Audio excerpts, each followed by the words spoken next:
And good evening and welcome to Lucedale, Mississippi, Claude Paso Field here on the campus of George County High School. South State Game 1 finally going to get underway. Of course, these games were rained out on Friday and again on Saturday. They get a chance to play today, tomorrow, and Thursday if Game 3 is necessary because guess what? The weather's beautiful. 72 degrees right here in Lucedale. We've got a wind blowing out of the, I guess that's out of the kind of the east, and it's pushing out to left field. So ball's up in the air left field. They got a chance to get out of here pretty quick. Wind blowing pretty strong. Here at George County, they and Provo Central are both used to playing South State. In fact, they played South State last year. It was flipped the other way. Provo Central hosted the first game, and then the Blue Devils hosted the first game. George County came back home, won, then they went back won Game 3 last year. I had to think about it. I had went over this today, but last year in Game 1, they beat Provo Central 4-0, and then they lost. Provo Central should say won 4-0. They lost 4-3 here and went back home and lost 12-1. But George County went on, of course, to win the state championship. So two good ball clubs here tonight. How they got here? Well, in the playoffs, Pascagoula was the opponent for the Blue Devils in the first round. They defeated them by scores of 7-2 and 10-3. Then they turned around and played Hattiesburg. They won those games by scores of 16-1 and 14-9. Now, George County, number 1 seed out of their division, just as is Provo Central. They played Terry in the first round. They defeated Terry in 2 games, 11-1, 8-2. Then they played West Jones, and West Jones, a team that the Blue Devils played in the regular season, very good ball club that Trey Sutton has up there. That ball game there ended up being I think that series, a 3-game series, so was the one that George County had with West Jones in the playoff. First game, 12-1 West Jones, and then they go and they lose, and then they come back and they win 11-1. So if you look at that series, some really quality ball. Well, they have played just as the Blue Devils. Tommy Upton, I want to thank him for everything he's doing. He's going to help us tonight. Brought his YouTube stream. He does a great job with that. He's done that all year for the Picayune games, and he was gracious enough to volunteer his time here tonight to help us get a stream up here. And Tommy, you know a lot about this George County team. You've seen them play 3 times this year. I have, Kerry. Yeah, thanks for having me on tonight. Glad to step in and help a little bit tonight. And you nailed it. A beautiful night here at Claude Paso Field, and great crowd already from both sides. George County's already really filled out their side of the stands. Provo Central has traveled quite well tonight, made the trip across the state, and yeah, watch these guys play 3 times and 3 really good ball teams, and these guys can play. They lost a lot of folks last year on that state championship team, but they're still just as deadly, quite honestly. They hit the ball well, play sound defensively, got 2 really good pitchers. So I think it's going to be tough contest for both teams. Provo Central is playing outstanding, really, far exceeded what a lot of folks thought they would do. There's a lot of underclassmen this year. They're playing well, so I'm looking forward to really good South State baseball. Well, we got 2 good ones going tonight. You look at Preston McAdory, the Provo Community College committee. He's had a great couple of years for them. He pitched last year against the Blue Devils in the playoff, defeated them, and then he's had a great year. And you look at the Blue Devils now, they're going to go with their ace, Aiden Radasta. So ace against ace here tonight. Both these guys are going to touch it, upper 80s, around 90 miles an hour fastball. Runs may be at a premium tonight. Absolutely. Both of these teams have hit the baseball, especially George County. We watched them, as I said, 3 games against Picayune, and they hit the ball well all 3 games. So we know that they can hit. They play sound defensively. McAdory's a good one. He was a good one last year as a junior, and even better, I think, this year as a senior. And you're right, Provo Central's got some talent on their side, and so it might be one of those 1-0 games, 2-1 games, but as well as both of these teams hit, I'm going to go on the upper side of that. I'm going to go on the over, Kerry. One thing that Provo Central has done well this year, the times I've watched them, of course, I'm sitting in tonight for my good friend Vance Heron, who's out of town with work, and we appreciate all he's done this year. Hopefully he'll get back if the Blue Devils advance to the next round. But I want to say that the times I've watched them, this will be my 8th time to see him play. Defense has been so stellar. Up the middle, Luke Heron at short, Parker Harper at second base, and then the catcher, Sam Tuminello. They've done a great job. And then Kendall Morrison in center field. Of course, he's a 3-sport athlete, actually plays all baseball, major sports, baseball, football, and baseball. He really covers a lot of ground. They've been strong up the middle, and good teams, you got to be strong up the middle if you're going to win, and they've done that. You look at this ball club, and Tommy, this is a ball club of, you and I talking about all the way down, I'm kind of giving you some data, but this is a ball club of underclassmen. They've got Tuminello, the senior catcher, And then they've got Cazenay, senior pitcher, the guys that play a lot. That's the only seniors that play for this ball club, young ball club. Absolutely. And if you just look back over the last couple of years at the teams that they had 2 years ago, look at the talent they lost. And then last year, the seniors that they lost and the run that they made, getting beat here by George County and South State. And honestly, thought it was going to be kind of a rebuilding year for the Blue Devils. And boy, they far exceeded that. They just do all the little things right, as you said, Kerry. They play sound defense, have some good pitching. They hit the baseball well, and they do all the little things. No huge superstars, but just a team of really scrappy ball players that have played well all year long. I wouldn't expect anything less tonight. You look at these two coaching staffs. Brandon Davis, I think his 14th year, a couple state championships here, and guys from this area. He's puts together a quality ball club every year. He sends so many guys on the next level. And of course, Buddy Turnage, his first year at Provo Central, came across the state line from Pearl River, had coached down in Belle Chase, also coached at Loyola University. I'll say it one of these days, Tommy, pitching coach there. So he brought a kind of a new approach this year. This team really, really focused on playing defense, and they've done a good job of that. In timely hitting, and they'll play small ball too. That's another thing. They have played a lot of small ball this year, laying the ball down in crucial situations, done well. So really interesting side plays out. We'll remind you, we have a Paul's Pastry Shop Mardi Gras Cafe trivia question coming up for you. I got to put it here. Top of the fourth. I didn't write it here. Top of the fourth. Tommy, you like to go 5, but I like to go 4, so we'll go top 4. I will say this. We're in a closed booth tonight. Last year we were down here, me and Vance, and they have the windows so you can roll them up. Now they've sealed it in plexiglass, so if it sounds like we're in a little bit of a tunnel, you may hear the noise from the crowd if they get a little loud. I apologize for that. There's no way for us to get any sound back to you, so we sound like we might be on one of them spaceships when it gets right down to it. But the good news is it's 68 degrees in here. It's very, very nice. Yeah, and I always, George County, every time I come down here and do a broadcast, Vance will tell you the same thing.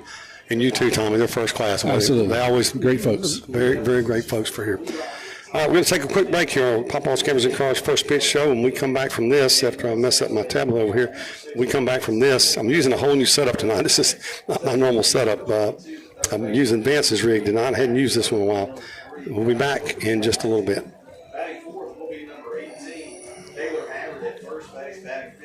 Hey neighbors, looking for a bunkhouse trailer or fifth wheel? Pawpaw's Campers is having their bunkhouse blowout sale all month long in Picayune.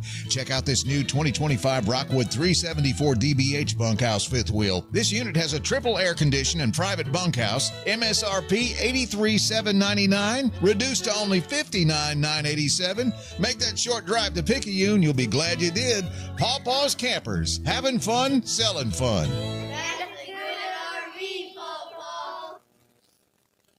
First Place Express Car Wash in Picayune would like to say a huge thank you to their loyal customers. First Place Express Car Wash is happy to serve their local community with 2 locations, Highway 11 North, just past Coast Electric, and on Highway 43 South, just a quarter mile east of I-59 at Exit 4. First Place Express Car Wash is locally owned and operated. You know they'll treat you right. Remember, when it comes to your vehicle's shine, First Place Express Car Wash in Picayune will have you saying, if it doesn't shine, it ain't mine. Looking for a gym to help you become a healthier you? The Gym at Picayune is the place to be with its large open facility, modern equipment, and knowledgeable staff led by owner and operator Edgar Woods. The Gym at Picayune offers a variety of workouts and classes to meet your specific needs with 24/7 access. The gym accepts silver sneakers, which is available at no cost for adults 65 plus through select Medicare plans. More space, more equipment, more growth. The Gym at Picayune.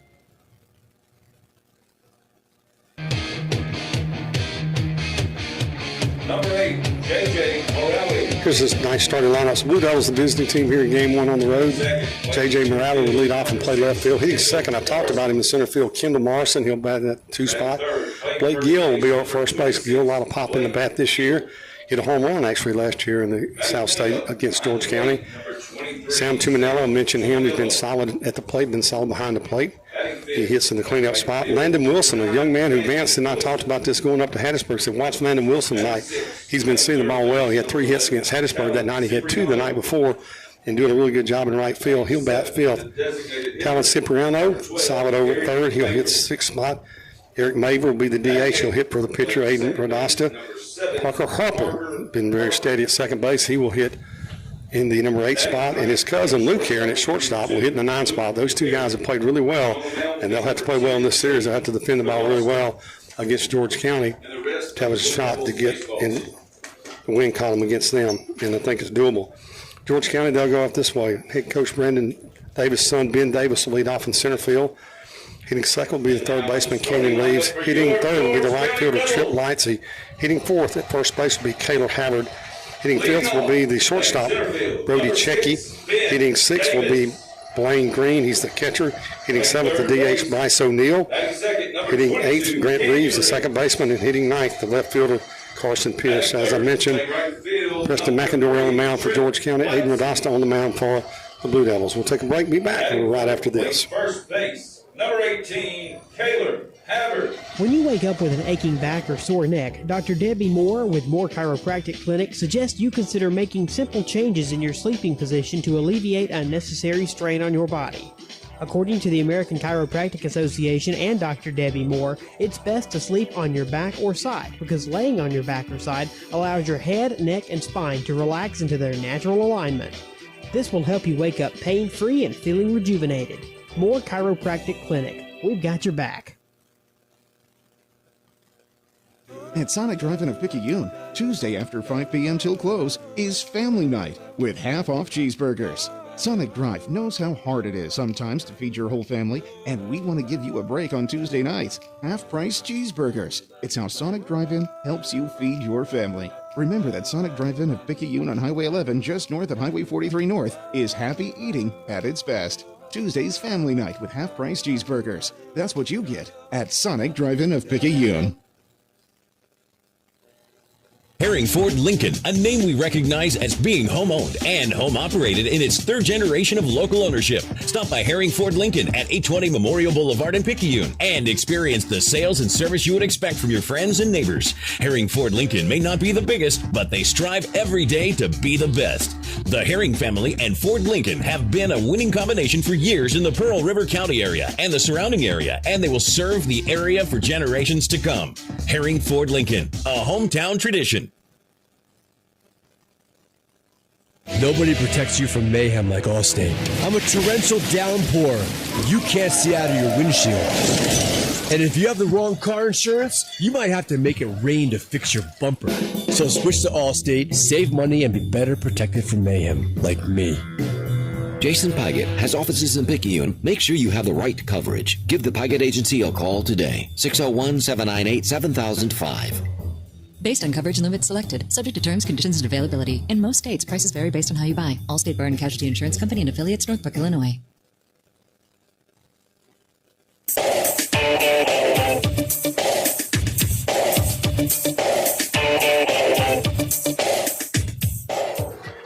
And back here at Lucedale, Claude Paso Field. That means a lot to me and Tommy. We know a little bit.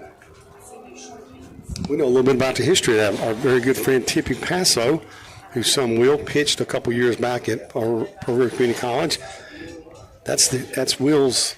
No, it's Tippy's granddaddy. Will's great granddaddy. I think that is. Correct. Yep. Tippy and I played ball back in the early 1900s. You had gloves? we did.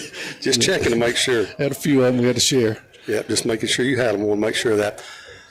George County take the field defensively. Over at first base will be Kaylor Havard. The second baseman will be Grant Reeves. Shortstop Brody Checky. The third baseman Kenyon Reeves. Outfield left to right, Carson Pierce, Ben Davis, and Trip Lightsey. The catcher Blaine Green. On the mound, I talked about him.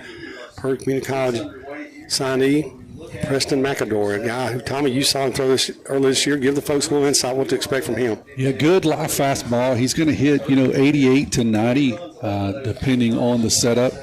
He will mix in a really good slider. When he's got it going, that's really his out pitch. He likes to go to it early in the count. So good, lively fastball. He's a 3-year starter here at George County. Was a number 2 guy last year with losing a couple of pitchers last year. He stepped into that number 1 role. So he's going to have a good fastball. He's got a decent changeup, but it really relies on that breaking pitch. And I think the key for the Blue Devils, Kerry, is try to go deep with him.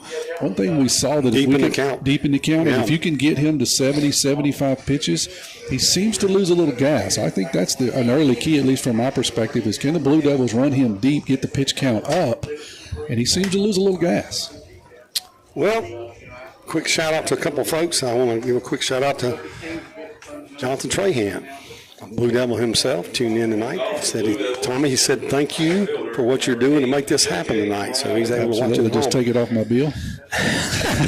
Yeah, that's where we start.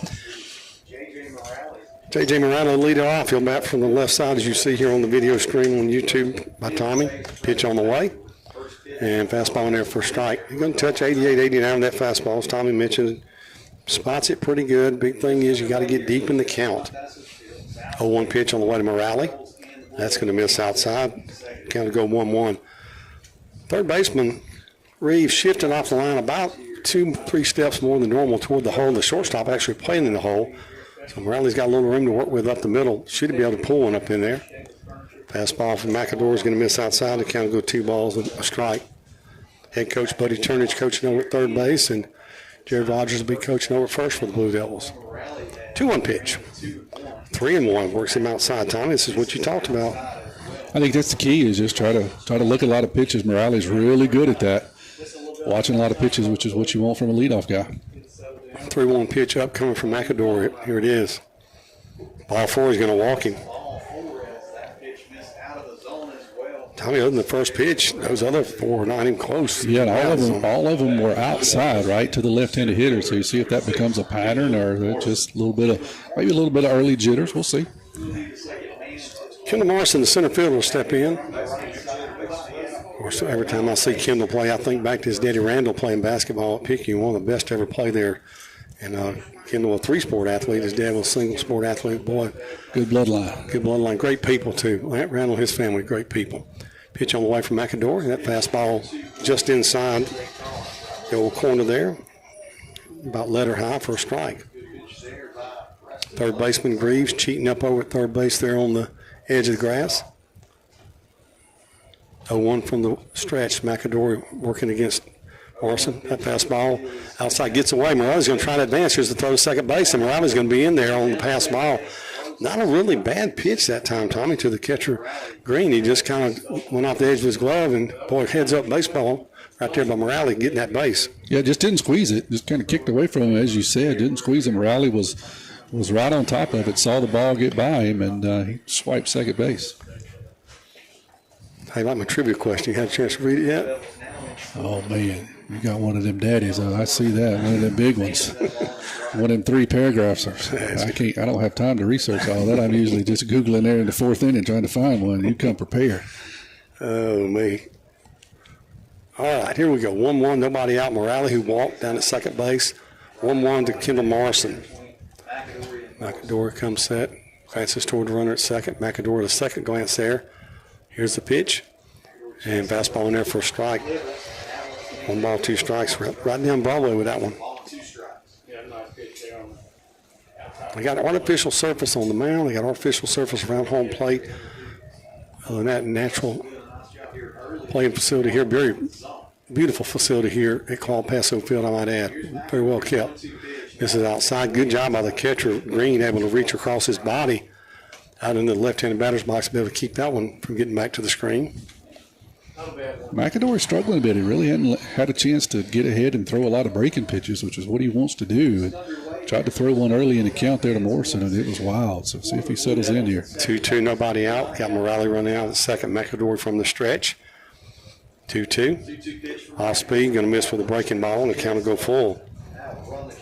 First breaking ball I think we've seen, Tommy? Yeah, he threw one earlier in the count, but it was way wild. That one was close. It just missed low. Payoff pitch here from McAdore, working from the stretch. Morale down at second, nobody out, top of the first. McAdore comes set, glance toward the runner, now to the plate he comes.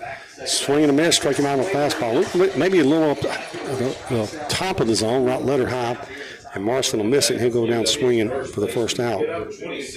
Elevated a fastball on Morrison. You said it may be ball 4. It was really, really close, but probably too close to take. So good swing, but it's hard to catch up with something that quick up high. Blake Gill, the junior first baseman, steps in from the left side here against McAdore. Morale from the stretch again, keeps an eye on Morale out there. Here's the pitch, and Gill takes that fastball high. Boy, what a beautiful facility, huh? Every time I come there, just Coach Even David. for an older facility, I don't know how old this field is. It's an old field, but boy, they have done a good job of updating and remodeling, and it looks nice. Got a great pitcher's eye backstop out there in center field, up about 15, 20 feet high. Fastball, that time going to catch the outside corner. Count's going to go 1-1 to Gill. They play Gill pretty much straight away.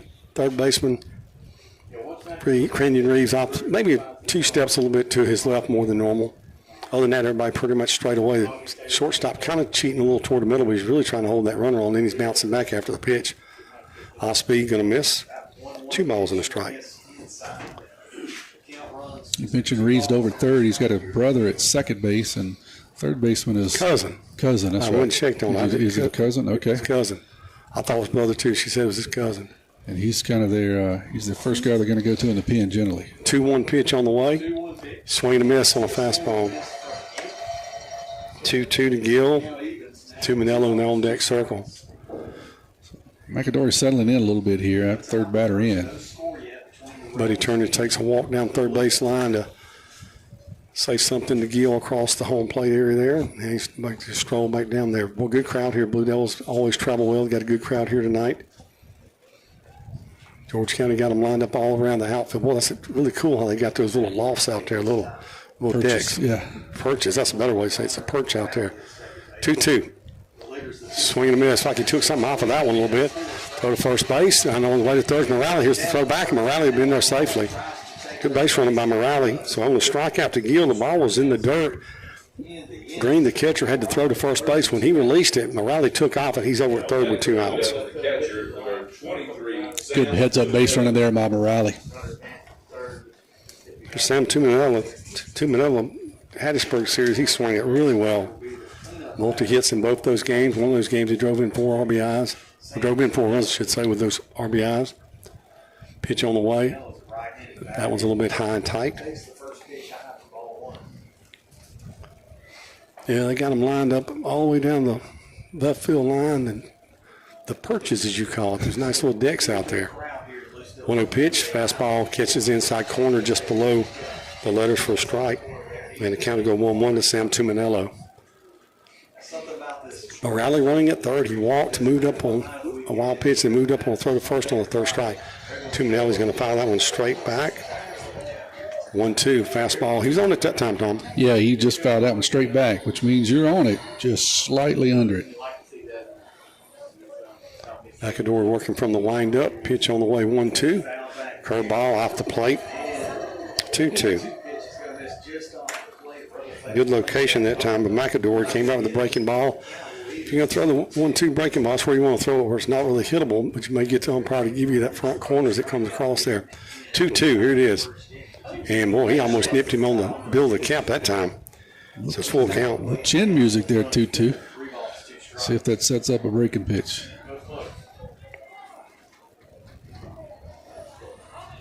McAdory, Brooksing gets a sign from Green. Here's the payoff pitch. Ball 4, he'll walk him. Second walk issued in the inning. So Landon Wilson, I talked about this young man.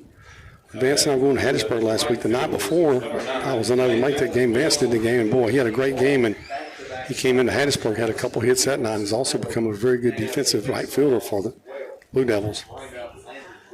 So big at bat right here for him. McAdory go back and work from the stretch here with runners at the corners. Morale running at third. Tuminello over at first. 2 outs top of the first. Fastball going to be high. Tommy, if nothing else, you run that pitch count up. Yeah, we get it going here early. That's what the Blue Devils looking for. Trying to make him reach deep. Not real crisp here early, Kerry. We'll see if he can. 1-0 pitch on the way. He misses wild with that one. Morale can't go anywhere. The courtesy runner, Wesley Russell, will make his way down to second base. Got to talk about him coming over to run.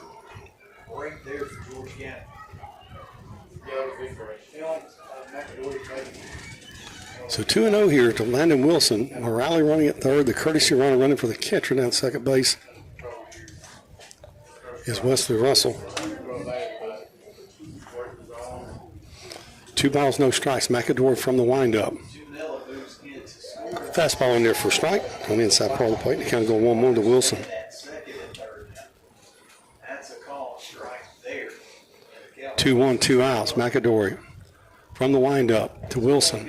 And swing and a miss. May have chased one out of the zone there a little bit. 1 ball, 2 strike. The Blue Devils have chased a couple out of the zone against him, Tommy. Yeah, it looks good, but then you start to swing and realize it's coming in there at 89-9. It's kind of hard to catch up. 2-2, 2 outs, 2 runners aboard. McAdory from the windup. Almost hit him with that one. We're going to go full count again.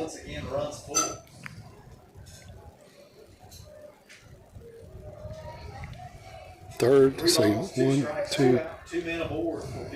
Third full count of the inning. Fastball going to call a strike. So it gets him on the call strike outside. Wilson thought it was a little bit away. We won't know for sure. We'll take a break. Be back. We'll go to the bottom of the first. No score. Back right after this. Highland Community Hospital wants to help you get back in the swing of things with its transitional care unit. The Swing Bed program provides the same caring experience received at all Forest Health facilities around the Pine Belt. Available to patients who need skilled nursing care and physical rehabilitation services, the Highland Community Transitional Care Unit allows patients to recover before returning home after a hospital stay. Transitional care that is close to you, close to family, and close to home. For more information about our services, visit highlandch.org. Nobody protects you from mayhem like Allstate. I'm thick-cut bacon sizzling on your stove. And while you were over there smearing your bagel, this little piggy went on a splatter spree. And if you don't have the right home insurance coverage, you'll be crying wee, wee, wee over this fire in your home. So get Allstate. Jason Pygott has offices in Picayune. Make sure you have the right coverage. Give the Pygott Agency a call today. 601-798-7005. Subject to terms, conditions, and availability. Allstate Vehicle and Property Insurance Company and affiliates, Northbrook, Illinois.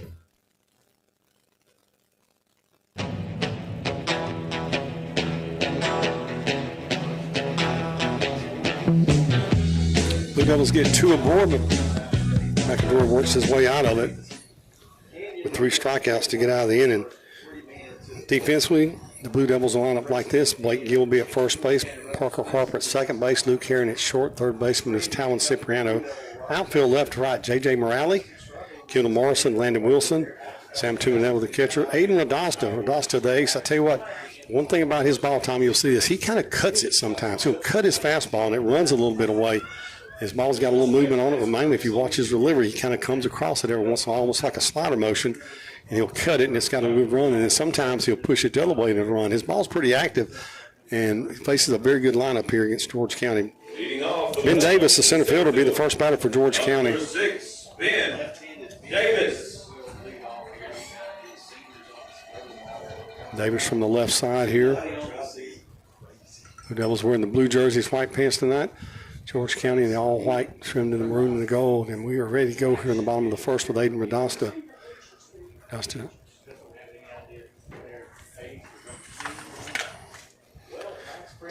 200-pound sophomore is Aiden Radasta. Pitch on the way. And going to miss down low with that pitch, ball 1.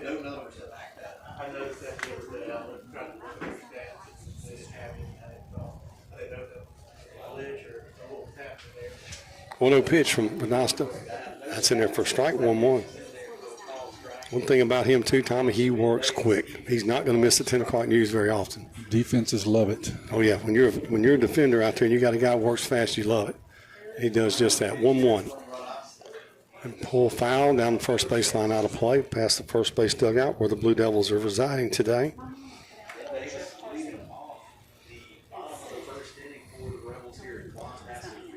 Blue Devils scoreless in the top of the first. Got 2 runners aboard. As I mentioned, McAdory struck his way out of it with 3 strikeouts. Issued the 2 base on balls. And we got time called by Davis and granted by the home plate umpire.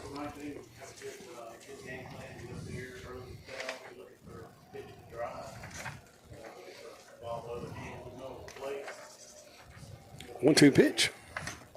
Off speed. Fouls it back in the net. Good job by Radasta changing speeds right there with the old circle change. They play pretty much straight away. Parker Harper back on the edge of the infield at second base toward the outfield. Everybody else playing deep as well here with nobody aboard for Davis. 1-2 pitch upcoming again here from Aiden Radasta. Here it is. 1-2 pitch here to Davis. Off speed again, going to miss low. Don't let them change up a couple times here early, Tommy. Yeah, I think that's the key to this, especially the top of the lineup, is mix it up a little bit and try to keep these guys off balance. They swing it well. 2-2 offer from Radasta. Well, that's a good pitch. Fastball missed a little bit outside. Just missed. I looked at my phone to see if the umpire texted me and looked for a call, but I didn't get it. I would have probably rung him up on that one. 3-2 pitch. Radasta working here against the leadoff man, Ben Davis. It hits it hard to right field. Wilson going back. That ball is out of here. On a 3-2 pitch, got a fastball up about letter high. And Ben Davis, a solo shot to start the bottom half of the first here for George County. Yeah, that was just up just a little bit. And Davis did miss. He got it all. Got it out there in the smoking section, out in right field up on the deck. Yeah, he hit that ball a long way. When he hit it, I watched Wilson reaction. He took about 3 steps, and then Wilson realized, I'm not going to get to that one. The ball was hit hard. Blake Gill hit one about the same here last year. I kind of just thought about that. So 1-0 George County. Their batter will be the third baseman, Camden Reeves. Ben Davis, who just batted, was a senior. Camden Reeves, a senior also. First pitch on the way from Radasta. And fouls that fastball out of play off the right side. Hey, remind you, folks, we'll have coverage for you of the Region 23 Super Regional. Pearl River taking on East Central. First game, 5 o'clock on Thursday. Second game, 5 o'clock Friday. Third game, if necessary, Saturday at 2 o'clock on WRJW Radio and also PRCC Media. We'll have coverage for you as we always do for the Wildcats. Breaking ball, swing and a miss. We got away with one there, Tommy. Yeah, that one was up. Actually, probably a little higher than what Reeves was expecting. I think he was expecting it to break down, and it stayed up, which is probably a good thing. 0-2, Radasta working here against Canyon Reeves. A run across on the home run by Davis. And another off-speed pitch, and he gets a good piece of it to foul it into the netting. Good job of hitting right there by Reeves. Got fooled. Ball may have been off the plate a little bit. Didn't want to take a chance. Able to spoil that pitch and foul it back into the netting off the right side here. Radasta ready to go again. I love it. He doesn't waste, I'm telling you, the times I had him this year, he doesn't waste any time. This is outside of the breaking ball, and the count will go 1-2. No pitch clock violations. No, you don't need a pitch clock with Aiden Radasta. He'll get you out here quickly. He's going to throw it up there. 1 ball, 2 strikes. Pitch on the way from Radasta. Misses outside and low. Count's going to go 2-2 now to Reeves. Cipriano played off the bag over there a couple, maybe 2 extra steps than normal. Everybody else pretty much straight away. 2-2, Radasta gets the sign after adjusting his footing out there. Here's the pitch. And going to hit it toward third. Cipriano's going to field it, throw it across in time for the out. 1 gone. It almost looked like he got fooled. I don't know if he's expecting something off speed or what happened, but the ball got on him real quick and just kind of a real short swing and slinging it across there did Cipriano to get the out. Yeah, kind of jammed him up. You said it, Kerry. Looked like he was kind of out in front of it a bit. Kind of jammed him up. Trip Lightsey, a senior, he'll be the batter here with 1 out. Dawson wants another baseball, and they're going to give him 1. Okay, got to say hello to Tyler. He's already texted me. Oh, my goodness, Tyler, you my missed bad. him earlier. Oh, my goodness, Tyler. So you're already on the list because you didn't say hello to him and Paul. Oh, my goodness. Listening in back at Hippo. Let's go cut the grass or something. That's now. right, yeah. You're going to be on the list. Dawson's first pitch to Lightsey. And like a slider, going to foul it out of play down the right field line.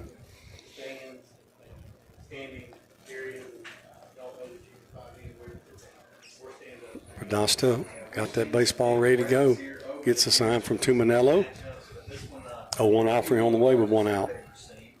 Hit towards center field. Going back is Morrison. Going back against the wall. He'll run it down. I talked about him running it down, Tommy. He ran that one down right there. He certainly did. That was a ball hit well. I didn't think it was hit that high or that good off the bat, but Morrison had to get on his horse, and he did. Went all the way back close to that big wall out in center field and pulled it in. 2 down. They bring up the cleanup man, the first baseman, Kaylor Havard. Havard, a junior. So 2 down, a run across on the leadoff home run here in the bottom of the first by Ben Davis. Radosta's pitch on the way, and going to miss off the plate, ball 1.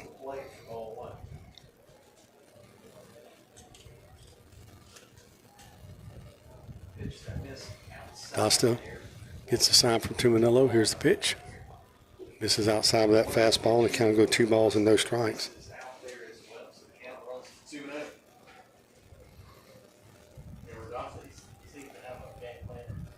2 balls, no strikes, 2 outs, nobody aboard. Misses that one. Bounces up there about 58 feet and 2.5 inches. Tuminella's going to backhand it and go out and have a conversation with him. Game 2 set for tomorrow night in Carrier.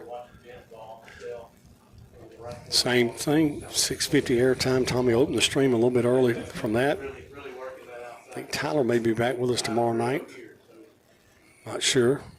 If not, it'd be me and old Lefty over here. 3 balls and no strikes, 2 outs. Pitch on the way here from Radosta. And going to miss low. 4-pitch walk to Havard.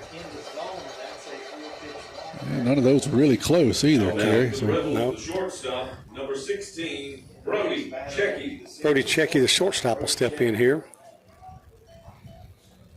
Checky's average has continued. 2 outs, a run across, bottom of the first. Radosta working here against the shortstop, number 5 man, Checky. Radosta from the stretch, pitch on the way, and that fastball is fouled out of play down the right field line, out of the reach of anybody.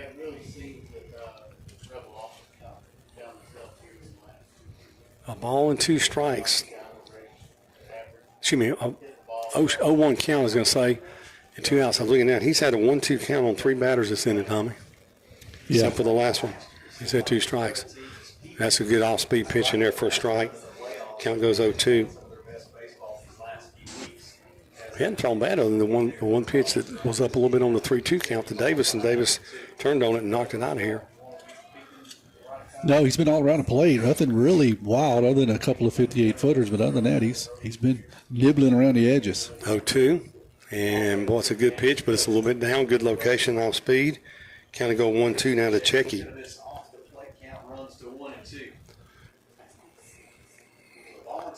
Not a bad time to, if you got the plate doesn't strike out much, it's a good time to send the runner here, because you figure if it's an off-speed pitch, you get an extra step. It's a fastball, you're thinking you're going to put it in play. And call strike 3. Radosta got him looking and gets out of it. But a run across on a home run by Ben Davis, 1-0. George County on top. We'll take a break. We'll come back in just a little bit.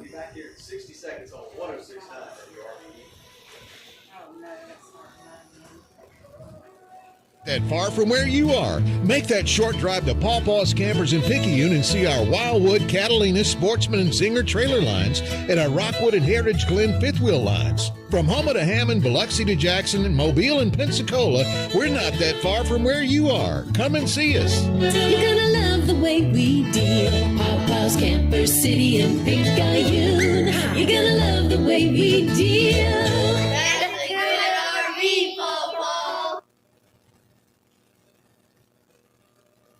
First Southern Bank believes that banking should be personal and convenient, and that's exactly the type of service you will receive at First Southern Bank. Open your account at First Southern Bank at 1321 Highway 43 North in Picayune, and you can experience a true hometown banking experience. First Southern Bank is personal enough to handle all your banking needs and big enough to handle all your mortgage needs. Convenient locations, personal friendly service, and mortgage experts. That's First Southern Bank. True hometown banking at its best.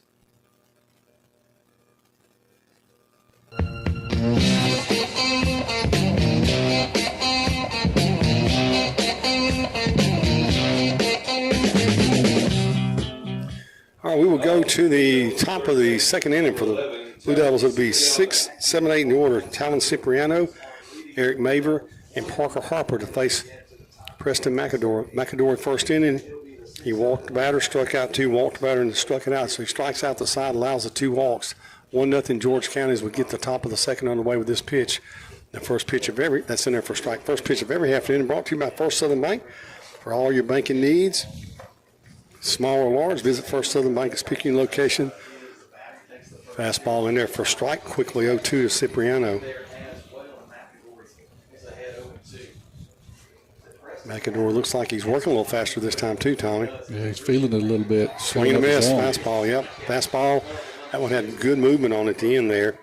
That'll be the 4th strikeout he's recorded as he'll get Cipriano on the fastball.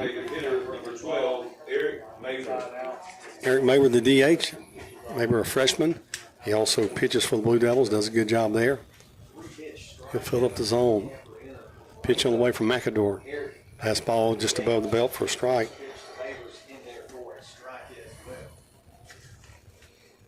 Third baseman Reeves cheating up a little bit over there just in case he lays one down. That's a fastball for a strike outside corner. 0-2. 5 quick strikes coming out to start the second inning, Gary. Yep. 0-2 pitch with 1 out. Here it is. That's off the plate. Or Tommy, you look at him the first inning, and it's something we haven't seen for him the 2 years we watched him pitch, but this is the guy right now, while he's throwing this in, this is what we used to see from him. That's right. Breaking ball, going to miss outside and kind of go 2-2. Yeah, that's his game plan, is get ahead quickly and then make you chase a slider. Just didn't get that opportunity in the first inning. 2-2 pitch on the way from McAdory. And Maber's going to foul it out of play back behind the first base dugout, and the count will stay 2-2.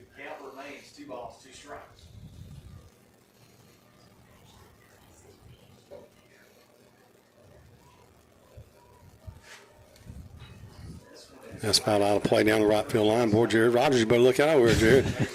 Jared kind of looked at that one. Said, you know what, that might better move. Yeah, that had a little heat on it. I had him 29 pitches in the first inning of McAdory, Tommy. Pretty deep. 2-2. That one's going to bounce up very short, and the count's going to go full.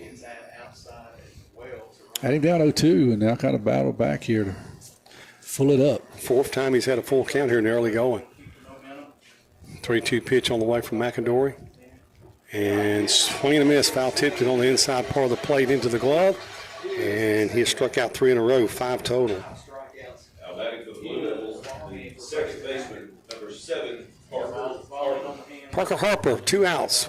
Second baseman, the junior, will step into bat here for River Central. Third out here.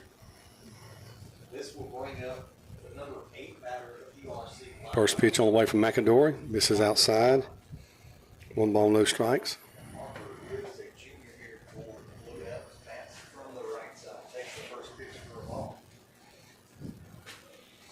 1-0 pitch on the way from McAdory. Fastball going to miss high, 2-0.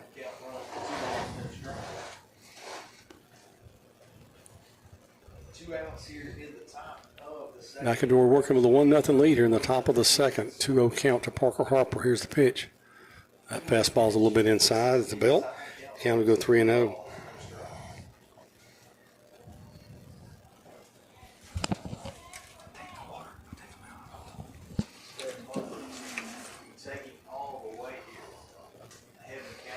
.30 pitch. That's in there for a strike at the knees.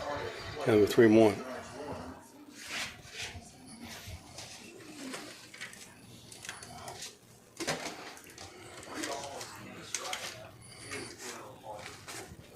And ball 4, Parker Harper be over at first base.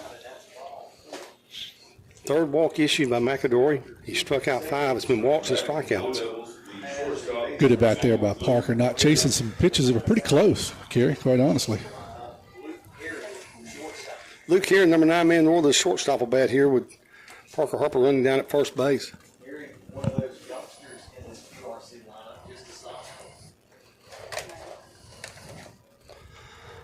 From the stretch, McAdory working runner at first. Fastball misses outside.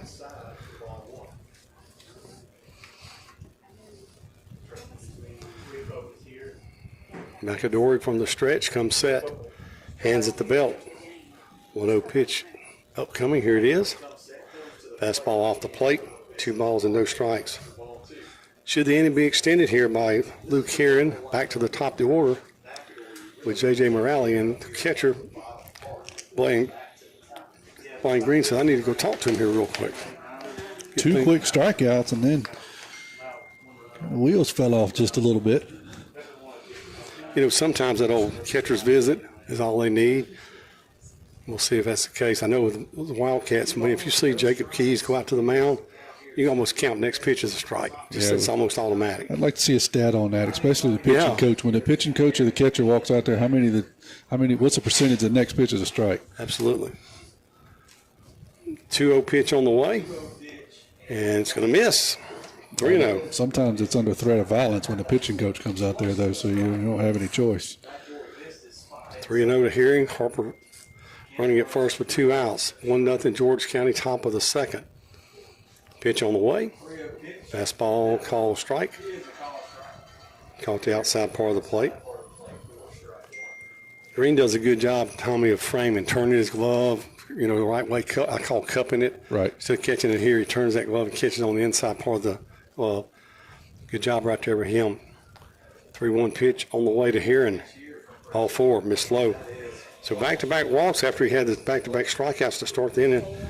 He's walked 4, and he struck out 5. He's faced 9 batters, and they're going to get a visit to the mound. They take that visit. We'll do the same and take a little break ourselves. Be back in just a little bit. Tuesdays are special at Paul's Pastry Shop in Picayune because that's when they offer a senior citizens discount. Seniors save 15% on any purchase in the bakery or cafe. So keep this in mind and save on Senior Citizens Tuesdays at Paul's Pastry Shop. Located at the Top of the Hill Shopping Center, number 1 Sycamore Road, off I-59, exit 6 in Picayune. Paul's Pastry Shop, helping senior citizens with 15% off on Tuesday.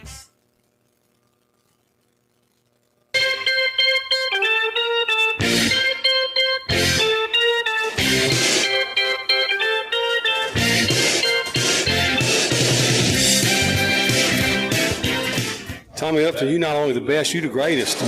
Tommy got me a chair so I can sit my old self down here. This is kind of how I'm used to calling to the river, my at Poppleville at the Dove. It's just, I lay my arms like this, now I'm getting comfortable here. Don't go to sleep. That's a good meal we had. All right, 2 runners aboard, 2 outs after the visit from the pitching coach for George County. McAdor here against the leadoff man, Morale. Pitch on the way, and swings at a fastball and fouls it out of play off the left side. Morale walked on the 3-1 count, moved up on a pass ball, then moved up to third. When they struck when they struck Gill out through to first base, he moved over there. Harper running at second, Harry running at first, 2 outs, 0-1 count. McAdor, pitch on the way, swing and a miss with a fastball, strike 2. Good cut there by Morales, right over the top of it. Just missed a fastball. 0-2. McAdor working here from the stretch. He's got a 1-0 lead, a leadoff homer on the bottom of the first by Ben Davis, the difference in this one thus far. McAdor, pitch on the way. This is outside of the fastball. I mean, I'm thinking he's his normal 88 to 90 so far. I mean, he's got good zip on his fastball. A couple of Blue Devil swings have been late. Yeah, he just hasn't been real crisp. He kind of in spurts. 1-2, 2 outs, 2 runners aboard. McAdor from the stretch, pitch on the way. And Morelli swings and misses the outspeed pitch. Like a changeup that time, a circle change. He'll strike him out, and that's his 6th strikeout. 2 innings in a row. He's walked 2 and struck out the side. Tommy, maybe that's going to be the mantra for him here tonight. Strike out 3 and walk 2. 6 strikeouts from McAdor. We played an inning and a half here from Loosedale. 1-0 George County. We'll take a quick break and be back in just a bit. At Pearl River Community College, my story starts here. Join the Wildcat family and find your path to success today. When you enter Wildcat Country, you're more than just a student, you're family. We welcome everyone, from recent high school grads to returning students or career changers. With pathways that cover every dream and goal, PRCC offers a place for you to grow, learn, and succeed. Come be part of the tradition of excellence, and let's start your journey together at Pearl River.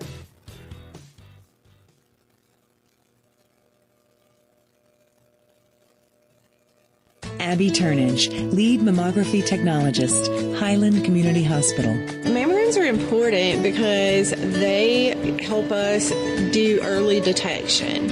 A mammogram is never going to keep you from getting breast cancer, but early detection is what is going to make you have your best possible outcome. We want you to get your mammogram as early as possible, and you should have those yearly beginning at age 40. Highland Community Hospital, here when you need us most.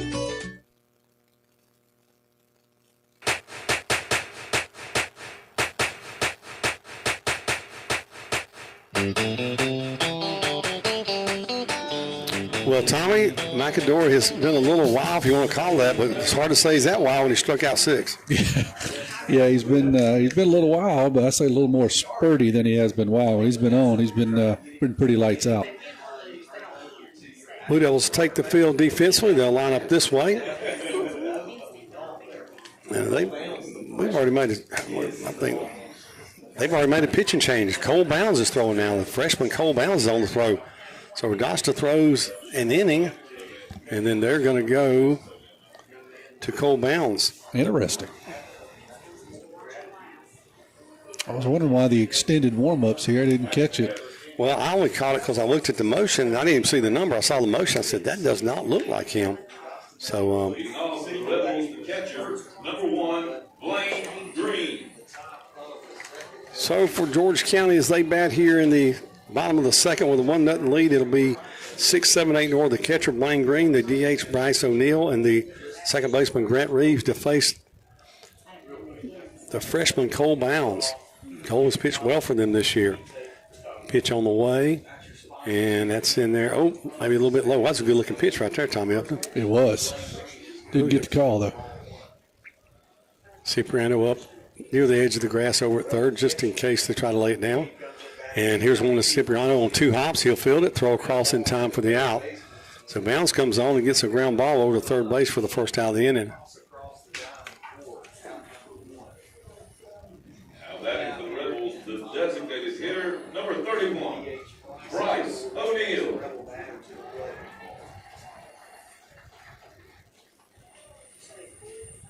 O'Neill's been really good here in the playoffs, and he's ready. The DH, Bryce O'Neill, will step in here with 1 out to place Cole Bounds. Bounds from the windup. Curveball, catches the outside corner. And Tommy, I was telling you about this young man. This, of course, this is Jason's son, but I was telling you about this young man on the way down here. He spots the ball as well as anybody on this team. Just a freshman, you said, right? Just a freshman. He's not overpowering, but he can spot the baseball. And when he gets in the middle of the plate, he can get hurt, but he doesn't get there very often. Another breaking ball hit on 2 hops back to Bounds. He'll grab it, run toward first, toss it to Gill, 2 gone. And that's what you need to do. Just play a little defense. Ground balls mean just as much as strikeouts.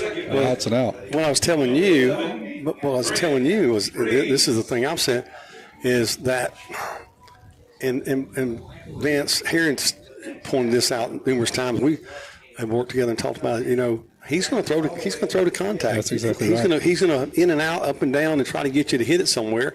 And he does a good job of that. 0-2. Going to miss low. Oh, Vance just texted me. He's checking us out there up in Ketchikan. You and I were talking about Ketchikan today on the way up here. I told you he was up there about our cruises up there, the Alaska cruises. 1-0 pitch, hit hard to center field. Morrison running on his horse over right center field. Gap and runs it down. What a play by Kendall Morrison. That's 2. He's robbed him tonight. A little thievery going out there, Tommy. Yeah, that was a ball well hit out in the gap. And Morrison had to go to his left, and in a hurry, he goes over and makes the over-the-shoulder grab, stakes away an extra base hit from the Rebels. Great job right there. So Bounds comes in, gets them out in order, and we've got a 1-0 ball game as we go to the third. Be back in just a little bit.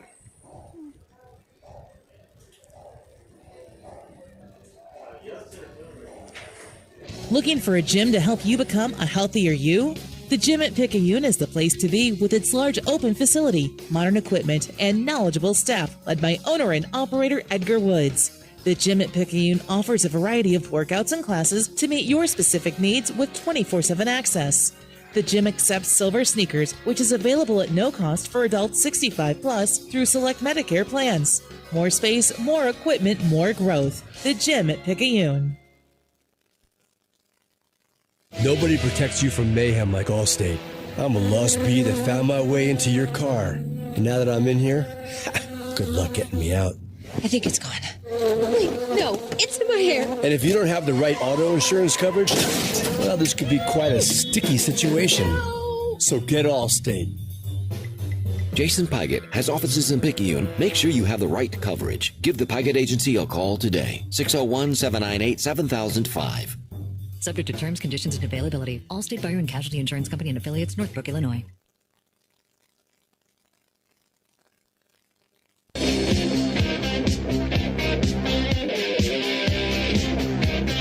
And we go go to the top half of the third, 1-0 George County. That run for them, lead-off home run, the bottom of the first by Ben Davis. First pitch of every half inning brought to you by First Southern Bank. Stay in the game with First Southern Bank's key mobile banking application. Banking from your fingertips, that's what you get at First Southern Bank. Thanks to Mr. Billy Brunson and all the fine folks at their Picayune location, 1321 Highway 43 North.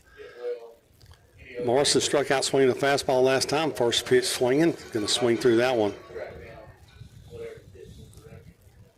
2, 3, 4 in the order due up for the Blue Devils here. Second time around against McAdore. He's walked forward, struck out 6. 0-1 pitch. And that fastball is going to miss a little bit high, and the count to go 1-1. Defensively, Havard at first, Reeves at second, Checky at third, Kenyon Reeves at third. That's it should be Grant Reeves at second. 1-1. That fastball is going to miss outside. 2 balls and a strike. Outfield right to left. Trip Lightsey, Ben Davis, who has a solo home run, and Carson Pierce, the catcher, Blaine Green.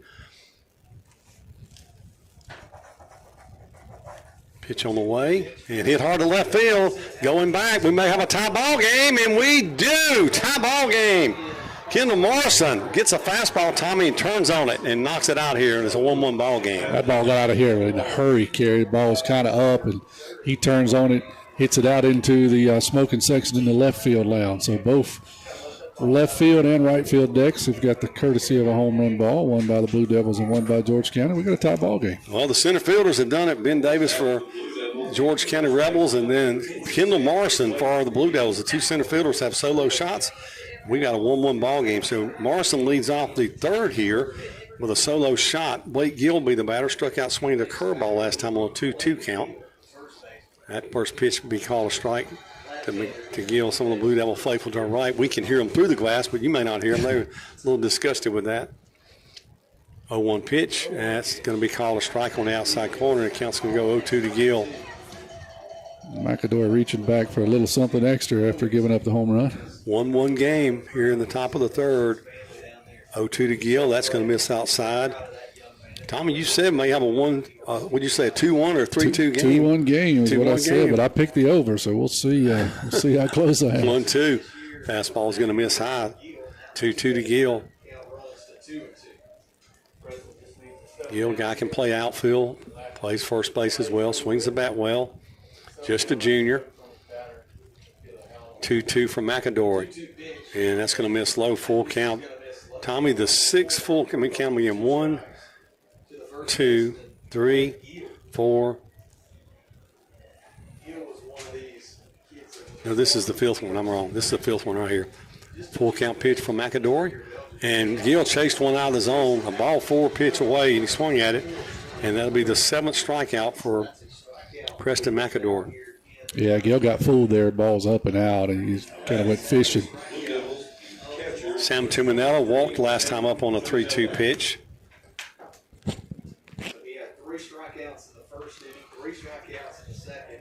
First pitch on the way to Tuminello. Takes that one outside for ball 1. Tuminello, a senior. Sam's been steady for this ball club behind the plate and swing the bat out of that 4-hole. That's going to miss inside. 2 balls and no strikes.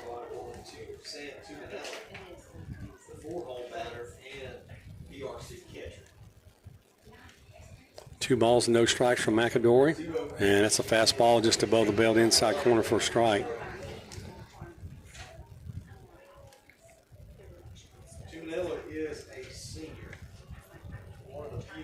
And that's going to be off the plate. Boy, that's a good pitch, Tommy. And I'm saying it's off the plate because I guess that's what the umpire thought. I'm not sure if it was or not, but that was a really good pitch. I think even Tuminello was a little glad to get that one. 3 balls and a strike. McAdore working here with nobody aboard.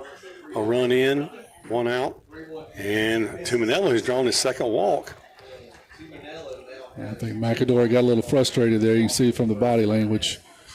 Wanted that 2-1 pitch, didn't get it, and 3-1 wasn't close.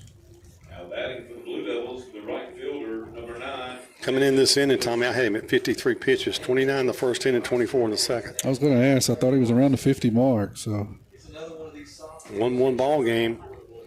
Landon Wilson, sophomore right fielder, steps in. Tuminello at first, 1 out. Pitch on the way, going to miss outside.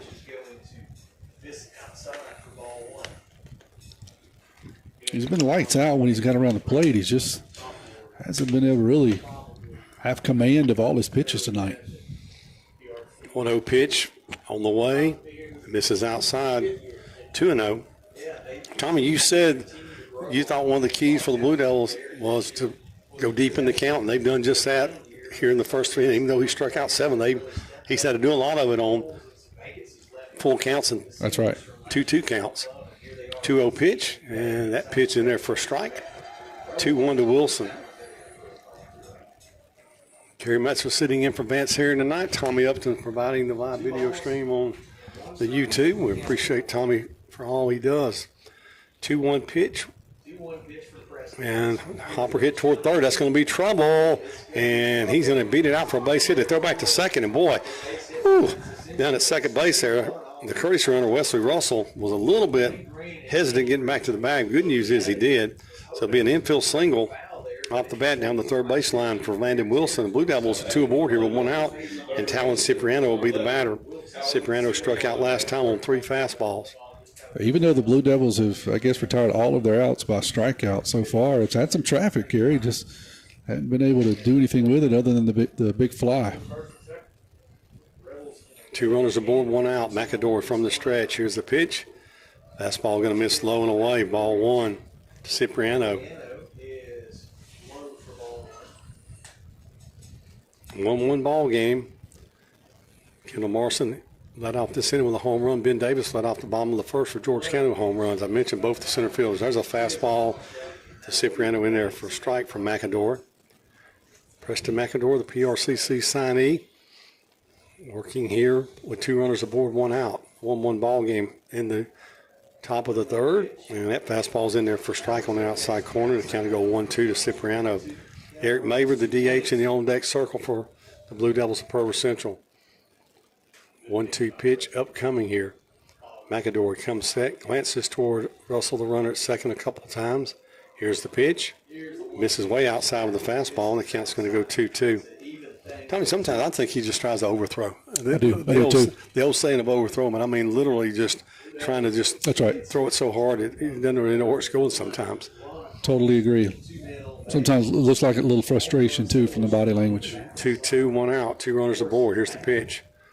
And ground ball hit up the middle. Second baseman Reeves going to get it, tag the runner, throw to first base. And Wild throw it first, and the run's going to score. He threw it away. He went first. And the run's going to score. Russell will come around and score. And the Blue Devils will put a 2 spot up here. So the second baseman, Grant Reeves, made the tag. He tagged out the runner. Going to second was Wilson for the second out, but then the throw to first base was wide, and the Blue Devils have taken a 2-1 lead. So it'll be a fielder's choice for Cipriano. 2 runs across. Here's Eric Maver, the DH, struck out swinging a fastball last time up on a full count. I just saw a couple guys run down the bullpen for George County. 2 outs, runner at first. McAdor's pitch, fastball in there for a strike.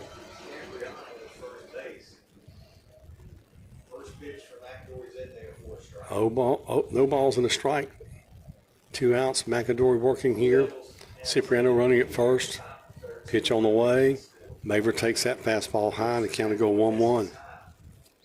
Well, Tommy, the other thing is he's going to soon be hitting that 70 pitch mark. Yeah, and that's key. I think it's 75 would be the limit if they want him to come back and pitch, in Game 3. So we'll see if that comes into play here. 1-1. Fastball, call, strike, outside corner. 1-2.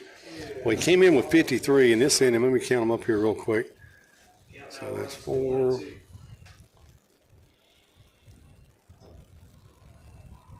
It's always interesting to see how the coaches play that strategery, right? Do they try to pull him or leave him in? Fastball going to miss high. Boy, what a good play by the catcher, Blaine Green. Green saved the base right there. That ball way up in the zone. Yeah, McAdor's just not feeling it now. This inning, he had a couple of quick strikeouts, and then it's just kind of been downhill from there, Kerry. Mm-hmm.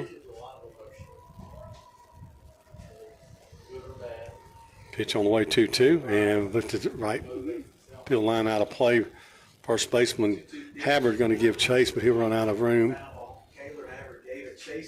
All right, so I'm counting for you here. This inning, That's 15 and 4 is 19 and 5 to this batter. So he's right there at that 20, which would put him at 73. Yeah, interesting. See if they. 2-2. Coach Davis looks like he's out there ready. We'll see if he makes the change. 2-2. Runner at first. Pitch on the way to Maver. Here it is. Breaking ball, misses off the plate. And the count will go full. Another full count. Boy, Tommy, I got to tell you, man, not only did you nail it, you put 2x4s all up and down that thing, man. I'm telling you. Pitch count. That's what they've done so far. 3-2 pitch and a high hopper. McAdory's going to field it. Throw to first for the out. The Blue Devils put a 2 runs across. A leadoff home run by Kendall Morrison, and then they score on a throwing error by George County, and they lead it now by a score of 2-1. We'll be back in just a little bit.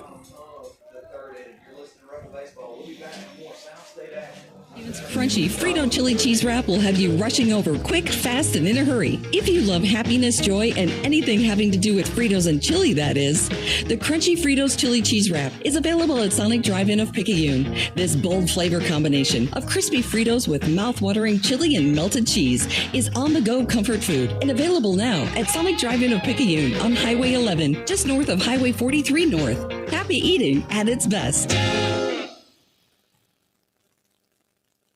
Highland Community Hospital continues to do what is best for patients in our new Wound Healing Center. Now open and staffed by a specialized team of doctors, nurses, and techs, we treat diabetic patients and others with serious wounds that have resisted traditional treatment and need special care. Located on the first floor in our outpatient department, our medical professionals will tailor a treatment plan to meet your specific needs, working to treat the whole person and not just the wound. For more information, visit www.highlandch.org.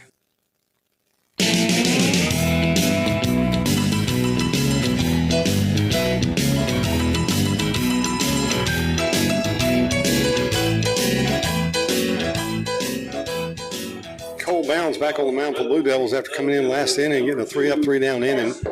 Freshman out there. He'll face 9-1-2 in the order for the George County Rebels here in this South State Game 1, Class 6A. Pierce back to top of the order, Ben Davis, then Canyon Reeves. Pierce, the left fielder, steps in. First time he's had a chance to bat in this one. Is pitch on the way. And hit hard. That ball's going to be in for a base hit. Marshall will get over and get in front of it and get it back in. So first pitch swinging, Carson Pierce will single into left center field and lead off man aboard. Ben Davis had a home run first time up over the right field wall. You know, the Blue Devils have done a good job turning double plays this year. Hopefully they get a double play right here, a ground ball. Absolutely. Can you hear me, Kerry? I hear you fine. Okay. Just can't hear myself, so I want to make sure I was talking. Yep. 2-1 Blue something was coming out of my mouth. 2-1 Blue Devils in the bottom of the third. Throw to first base, runner back inside. That's Tommy, you're old, but not as old as me. Now, you know when you're talking. Is there words coming out of my mouth, you know? I enjoyed our visit today on the way down here with Beth. It's good to get caught up with her, talking about Alaska and all the fun stuff that goes on up there. We got just a hint of Alaska weather here this afternoon. I'll tell you what, off-speed pitch in there for a strike outside corner. He'll pull the string every once in a while. He'll throw the breaking ball. He'll throw his fastball, and he takes off something on his changeup. It's not a whole lot of difference. It's just enough to throw you off. That's right. That's all you need. Yeah. 0-1 pitch. Cole Bounds working here against the leadoff man, Ben Davis. A runner at first. Leadoff single by Carson Pierce. Bounds from the stretch, a long way. Here's the pitch, and that one's going to be off the plate. Good job by Tuminello trying to get a frame on that one for a strike. They shifted a little bit on the left side of the infield. Cipriano off the bag, probably an extra step or two, and the shortstop Herring a step or two toward the middle of the field. Everywhere else they played pretty much straight away. 1-1 pitch upcoming. Davis showing bunt. I don't think he's going to bunt the baseball. Throw to first base, runner back in safely and had to throw in the tag. I don't think we'll see him bunt here, Tommy. I don't expect it. He can do it, though. He does handle the bat well, but I would not expect him to do that in a one-run game with a runner on first. Cipriano's coming up to the edge of the grass over at third base just in case, showing bunt again. Probably going to pull that bat back, and he is going to swing away. Hits it toward left field.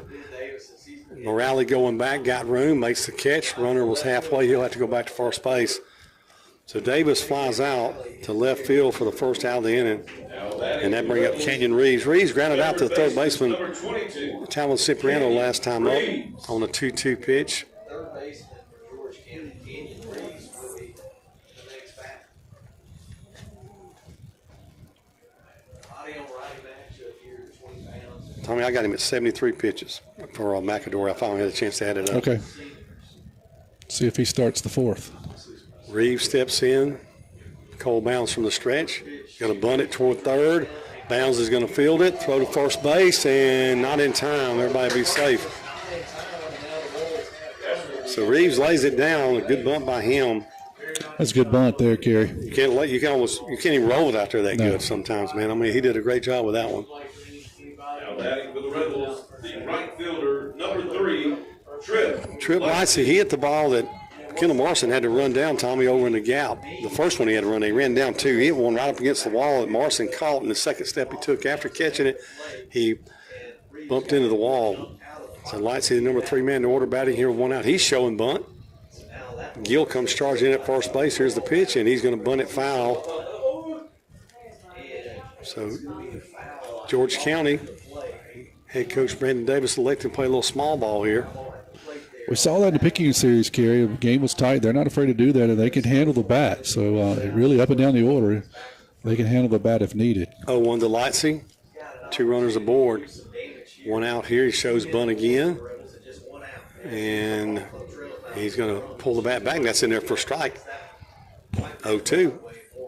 So Tuminello wants to go out and have a quick conversation with Cole Bounds just to kind of talk about the situation here. You're up in the count, no balls and 2 strikes. You want to be careful not give him anything too fat here. You don't think he'd be bunting here with 2 strikes. Game 2 tomorrow back at Carrera. Airtime about 6:45, 6:50. Tommy will open the stream a little bit earlier than that. 0-2 to Lightsey, 1 out. Cole Bounds looking in, getting a sign from Tuminello. Comes set, hands at the belt. He's going to step off the back of the pitcher's plate. Parker Harper broke to the bag. Bounds elected not to spin and throw. Probably a wise move. 0-2 count here to Lightsey, number 3 man to order. 2 runners aboard. 2-1. We're in the bottom of the third. Blue Devils on top. Curveball misses outside, and the count will go 1-2. Tommy, I'm just thinking right here in this situation, I'm throwing another breaking ball away. See if you can get him chasing. Yeah, I agree. If not, maybe a weak ground ball over on the right side would be great. 1 ball, 2 strikes. Bounds looking in, and Lightsey didn't like the wait, so he asked for time, was granted that. He'll step out with a foot, now step back in, and we're back live. Ball in play. 1 ball, 2 strikes, 1 out. Pierce running at second. Kenyon Reeves running over at first. Cole Bounds, 1-2 pitch. Breaking ball and pull down the left field third base slide. And Talon Cipriano will get it, but it's in foul territory. Tom, we just talked about coming back breaking ball, and he did. That one maybe a little bit more in than you want. Yeah, he got him to pull it down the line, and would have been at least 1 over there where Cipriano picked it up and they would have stepped on the bag. But you're right, you probably want to try to get something on the right side, preferably over to Harper, set up a double play here, get out of the inning for the Blue Devils. 1-2, 1 out. Cole Bounds, the freshman, working here. His second inning, he got 3 up, 3 down. Back in the second. He's here in the third. And Lightsey once again asks for time. Home plate umpire allows him to have it, and then he steps back in.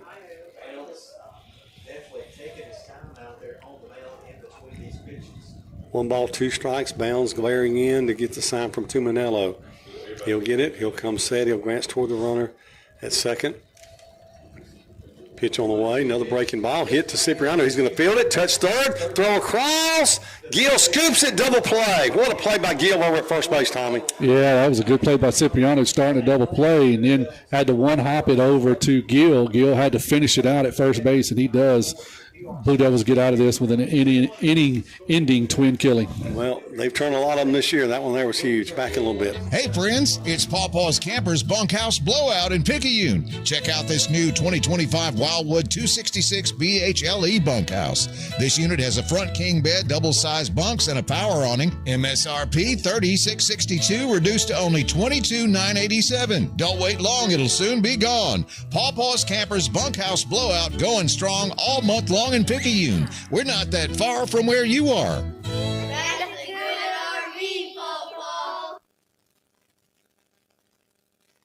Looking for a gym to help you become a healthier you? The Gym at Picayune is the place to be with its large open facility, modern equipment, and knowledgeable staff led by owner and operator Edgar Woods. The Gym at Picayune offers a variety of workouts and classes to meet your specific needs with 24/7 access. The gym accepts silver sneakers, which is available at no cost for adults 65 plus through select Medicare plans. More space, more equipment, more growth. The Gym at Picayune. Tommy, I'm going straight to my trivia question. No bumper. All right. First, I want to tell you the first pitch of every half inning is brought to you by First Southern Bank. Whether you need checking, savings, money market, CDs, loans, or line of credit, First Southern Bank has got you covered. Go by and see them at 1321 Highway 43 North and say hello to my good friend, Mr. Billy Brunson. Here's our trivia question. The number to text is 601-337-2504. Include your name in the answer, 601-337-2504. At age 12, this MLB player pitched for the Lakeland Little League team that made it to Little League World Series in Williamsport. He had two brothers on that team. All three went on to play professional baseball. The guy we're looking for, he started his professional career at age, get this, age 17. Wow. He started playing professional baseball. Who are we talking about? 601-337-2504 is the number. First pitch ball here to Parker Harper. 1-0 pitch on the way from McAdor. That's a fastball in there for a strike. Harper walked last time up and was left stranded out at second base. Walked on a 3-1 pitch. So 1-1 here, 2-1 Blue Devils, top of the fourth. McAdor pitch on the way, and that's going to be, boy, that's a good pitch, Tommy. I'm not sure where that one was. Neither does McAdor. A little frustration you can see on his face, and no pitching change, Gary. No change. He's over the 75 now, so they're going to go with him and ride that horse, and he's a good horse to ride, too. Absolutely. 2-1 to Parker Harper. That's going to miss high, 3-1. Real quick, I'll repeat the trivia question. The number to text, 601-337-2504. At age 12, he pitched Lakeland Little League team to the Little League World Series. Pitch on the way. Fastball, call, strike. I'm going to finish it. At age 12, the guy we're looking for pitched the Lakeland Little League team to the Little League World Series in Williamsport. Two brothers are on that team as well, three of them, and all three went on to play professional baseball. Payoff pitch, call, strike three, fastball outside corner, and McAdor will get his 8th strikeout. You talked about riding. It's kind of hard to pull him in a 2-1 ball game, Kerry. So I get it. Yep. So here's Luke Heron. Heron walked last time up on a 3-1 count. McAdor over 80 pitches now. Pitch on the way here and shows bunt and pulls the bat back on a very high fastball. Well, I've got a couple of guesses on my trivia question, Tommy. They're not correct. No close. No closey. They both guessed names that end in H. That's not it. There's your first hint. That's my first hint. Osprey going to miss. 2 balls, no strikes. Here he goes. At age 12, this Major League Baseball player, when he was 12, he pitched Lakeland Little League to the Little League World Series in Williamsport. He had two brothers on that team. All three of them went on to play professional baseball. He started his career at age 17 in professional baseball. That's a fastball in there for a strike. Count to go 2-1. 2-1, Blue Devils lead it. They got those 2 runs in the top of the third. Here he shows bunt, bunts it foul, and what a play by the third baseman. Man, what a play by Kenyon Reeves to get to that ball, Tommy. Goodness gracious, that's a great effort by him. He's charging in, then has to go in foul territory and lay out and make the play. Yeah, he was easing up. You got it, and then he just kind of got a running start. He backhands it out in foul territory over there, and that's a good heads-up athletic play there by Reeves. Back to the top of the order, J.J. Morale. Morale has walked, got stranded at third, and also struck out.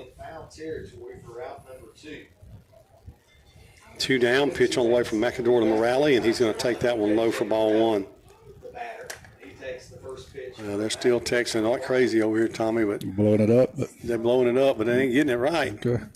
1-0 pitch. That's a fastball out of part of the plate for a strike.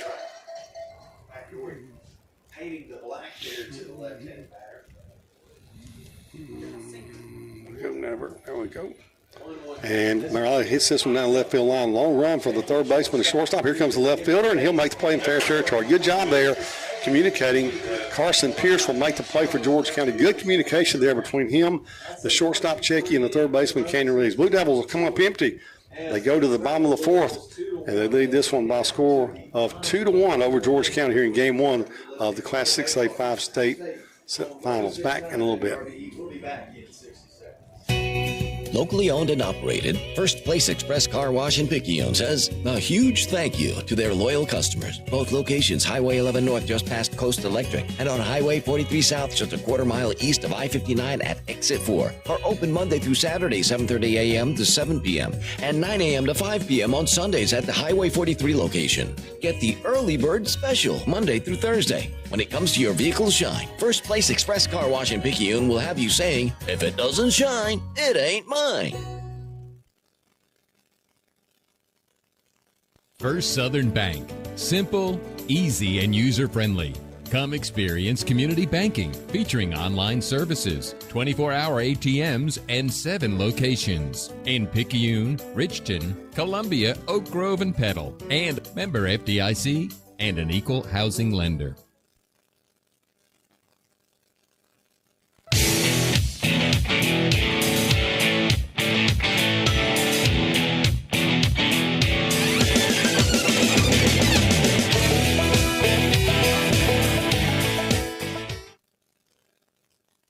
I'm going to repeat my trivia question one more time here, Tommy. After I say the first pitch of every inning, brought to you by First Southern Bank. First Southern Bank, the first place to go for all your banking needs. That is where you can find it right there. So I got to find this thing here for me. Find this nice lady over here. I'm trying to get this so she can read it. I got all kind of stuff popping up on my phone and can't get it to stop. There it goes. Now we can read them. There you go. All right, Luke Bounds back on the mound here. He'll face 4, 5, 6 in the order. Pitch on the way. Breaking ball going to stay a little bit high. Bounds came in the second. Radosta threw the first inning, and then they came back with Bounds, and this would be his third inning of work. Pitch on the way, and swing and a miss. Painted the outside part of the plate there, Tommy Upton. Freshman's come in and done a really good job. He said he's not overpowering, got 3 good pitches, and knows how to use them and where to put them. 1-1 pitch from Bounds on the way. Curve ball, fouled out of play. Back through the feet of Havard. Havard, the number 4 man in the order, the first baseman. Boy, they're coming out of the woodworks now. Bryce Harper, Jason Veritek, Sean Burrows, Colby Ramses. Still no right answer. Still no right answer. We may have get the chainsaw out. We may have a stunt before it's over. 1-2 pitch on the way from Bounds. Another breaking ball lifted out of play right side. I'll repeat the trivia question. The number is 601-337-2504. Include your name and the answer. At age 12, this major league player, major leagues later, pitched Lakeland Little League to the Little League World Series. He had 2 brothers on that team. All of them played professional baseball. The guy we're looking for, he started his professional career at age 17. That is our Paul's Pastry Shop Mardi Gras Cafe trivia question. That pitch from Bounds is going to miss low and inside. The count will go 2-2. 2 balls and 2 strikes. I'm going to give him a hint next inning, Tommy, not this inning. All right. I'm going to do a Timmy. Timmy used to give all his hits. Ground ball hit toward Herring. He'll glove it, throw first. Scooped out of the dirt there by Blake Gill. Herring had to come and get it, got rid of it quickly, which is a good thing. Gave Gill plenty of time to adjust. And Gill, second time in the last 2 innings, he's took one off the dirt here, Tom, to get the out. Good defense over there. Gill is kind of helping out his infielders. So 1 out. That'll bring the plate. Brody Checky, the shortstop, struck out looking at a fastball against Radosta back in the first inning. Hello, Gill, some Stickers bars on the way home. Yep. Somebody trying to call me. Yeah. Check swing, first pitch, an off-speed pitch from Bounds be called a strike to Checky. Well, I got him guessing left, right, in between. 0-1. Pitch on the way. And swing and a miss. 0-2 now. Luke Bounds working here. Gill at first. Parker Harper at second. Luke Herring at short. Talon Cipriano at third. Outfield left to right. Morale, Morrison, and Landon Wilson, the catcher. Sam Tuanello. 0-2. And fouls that one in the area around home plate. And the count remains no balls, 2 strikes. Well, Corey Darwin, he guessed like 16 times. He finally got it right. process of elimination? No, I'm picking it. He's the first guy to get it right. I'm going to tell you the answer. We got a winner. Corey Dorn's going to get that gift certificate to be enjoyed at the Mardi Gras Cafe. As Tommy always says, get your stuff. Those, what is it you like? The Butter Crunches. There's nothing else is in there that you need to worry about. Just go straight for the Butter Crunch rack. You put in Corey's got enough money. He can put in a few bucks extra and bring us a real treat tomorrow at Carrier. 0-2 pitch on the way from bounds. Here it is. And hit toward left side. It's going to get out of play back behind the dugout. The question was, at age 12, this guy pitched for the Lakeland Little League team that made it to the Little League World Series in Williamsport, Pennsylvania. He had two brothers on that team. All three went on to play professional baseball. The guy we're looking for started his professional career at age 17. Pitch on the way, and that's a good pitch. Going to miss outside, 1-2. The answer was John Wesley Boog Powell. Boog Powell is the correct answer, and he had a brother and a half-brother on that team. Went to the Little League World Series. 1-2 pitch on the way. And that's called strike three. Bounds gets him looking. So Bounds will get his first strikeout and two gone in. And Tommy just spotting a dart. As I said one night, me and Vance were, he's a dart thrower. That's right. That's exactly right. Yeah, not throwing, mid-70s or so. Certainly not overpowering, but you got three really good pitches. And when you throw in mid-70s, you got a 55-mile-an-hour breaking pitch. You throw one of them in there, it just sneaks up on you, kind of locks you up. It does. 2 outs. Bounds working from the windup. Here's the pitch on the way. And misses that one a little bit short, like a breaking ball he got over the top of. Boog Powell, his daddy called him Booger when he was growing up. Okay, that was his nickname because he was always getting into trouble. All right. But he later, as he grew older, his friends started calling him Boog. So it was initially Booger, and then it became Boog. Swing and a miss. 1-1. Bounds has done a great job here so far in working this third inning. He retired him in order the second, had one over the limit in the third. And here's trying to get him in order with 2 outs and a 1-1 count. Pitch on the way from Cole Bounds. Hit toward right field. Wilson looks like he's got a beat on it, and he'll make the play. Another good job by the freshman, Cole Bounds. We'll go to the top of the fifth. 2-1 Blue Devils. Back in just a little bit. At Pearl River Community College, my story starts here. Join the Wildcat family and find your path to success today. When you enter Wildcat Country, you're more than just a student, you're family. We welcome everyone, from recent high school grads to returning students or career changers. With pathways that cover every dream and goal, PRCC offers a place for you to grow, learn, and succeed. Come be part of the tradition of excellence, and let's start your journey together at Pearl River. We got your back, hey. Back pains and injuries, Dr. Moore understands. No more pain, no more hurting, she just uses her hands. She got the #1 clinic that I recommend. She has a lovely crew too, and they'll fix you right up. So call Dr. Moore when that pain gets rough. Cause we got your back, hey, we got your back. We got your back, hey, we got your back. We got your back, hey, we got your back. Moore Chiropractic Clinic, located at 6682 Highway 11 North. Suite 103, Carrier, Mississippi, 39426. We got your back, hey.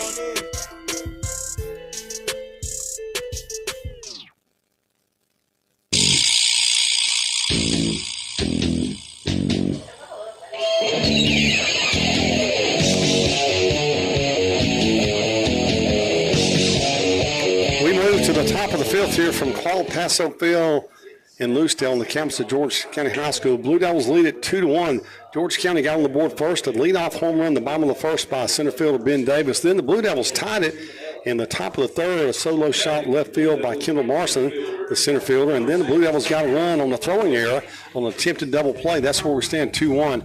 And Marson, who homered last time up, will lead off the field here for the Blue Devils. First pitch of every half inning brought to you by First Southern Bank. Pay your bills without leaving the comfort of your home with First Southern Bank's free online bill play. McAdore's first pitch to Marson, and that's going to be called strike on the outside corner. Marson, Gill, and Tuminello due up to face McAdore here in the top of the fifth. 0-1 pitch on the way from the right-hander, and he's going to miss outside the slider and kind of go 1-1. Yeah, Boog Powell's debut in the major leagues. He's playing against the Twins in Bloomington, Minnesota. He hit 2 home runs in the same game. His first 17-year-old. 17. Well, he actually by then he was 21. Okay. Pitch in there for a strike. 1 ball, 2 strikes. Yeah, started playing professionally at age 17. I'm going to go back and tell you about his brothers on that team. One was a blood brother, another was a half brother. Step brother, I think they call it. That's a breaking ball. That's a good pitch, just going to miss 2-2. Well, what had happened was that his mother died, his dad remarried, and when he remarried, there was a Charlie was her son, same age as Boog's brother, Carl, and all three of them played on that Little League team. And call strike 3. Umpire's going to bring him up. That'll be strikeout number 9 for McAdory. Borderline pitch right there. First baseman, number 26. What do you think, Tommy? I think it was a little out. I do too. I don't want to take. Didn't like it. Yeah, I don't want to take anything away from the old umpire. He's for the most part done a pretty decent job, and it's not something I've done it before. It's not something that's easy. That's going to be in there for a strike. Joe Clave says, Kerry, I want you to explain these bunts to me someday. He said, first off, I certainly didn't know the trivia question, all right, but I want you to explain all these bunts one day. He said, I just tuned in to watch my Sunday school boys play. Has another pitch for a strike on the outside corner. 0-2 to Gill. Gill has struck out twice against McAdory. First time on a curveball, second time on a fastball. 0-2, 1 out pitch on the way from McAdory. And call strike 3. McAdory gets his 10th strikeout. Like he got a slider out of part of the plate that time, Tom. Yeah, that would look like he was pretty good. Gill just not having a day at the plate. Luckily for the Blue Devils, he's making up for it defensively. Indeed he has. He's had 2 big plays over at first base. So Sam Tuminello will be the batter here. Tuminella's walked twice, gave way to Curtis Serrano and Wesley Russell. See if he can do that again here with 2 outs in the 5th. 2-1 Blue Devils. 2 runs, 2 hits, no errors for Blue Devils. 1 run, 3 hits, 1 error for George County. That error was costly. Tuminello takes a hack at a fastball and fouls it back in the netting behind home plate. Yeah, Boog Powell, of course, I remember playing with the Orioles. You know, he was a big old first baseman over batted from the – he's a right-handed, but he batted left-handed, kind of like me. He's all messed up. Sounds like a little bit of Little League stacking there going on with them 3-on-1 team. Yeah, it was. That pitch in there for a strike. Took something off that one, got the inside part of the plate. 0-2 now to Tuminello. 2 outs. McAdory working from the windup. Pitch on the way. And swing and a miss. Struck out the side. He's done that twice tonight. Excuse me, 3 times now tonight. But the Blue Devils still lead it by a score of 2-1. We go to the bottom of the 5th. Back in just a little bit. Herring Ford Lincoln, a name we recognize as being home-owned and home-operated in its 3rd generation of local ownership. Stop by Herring Ford Lincoln at 820 Memorial Boulevard in Picayune and experience the sales and service you would expect from your friends and neighbors. Herring Ford Lincoln may not be the biggest, but they strive every day to be the best. The Herring family and Ford Lincoln have been a winning combination for years in the Pearl River County area and the surrounding area, and they will serve the area for generations to come. Herring Ford Lincoln, a hometown tradition. Sonic Drive-In of Picayune's crunchy Frito chili cheese wrap will have you rushing over quick, fast, and in a hurry. If you love happiness, joy, and anything having to do with Fritos and chili, that is, the Crunchy Fritos chili cheese wrap is available at Sonic Drive-In of Picayune. This bold flavor combination of crispy Fritos with mouth-watering chili and melted cheese is on-the-go comfort food and available now at Sonic Drive-In of Picayune on Highway 11, just north of Highway 43 North. Happy eating at its best.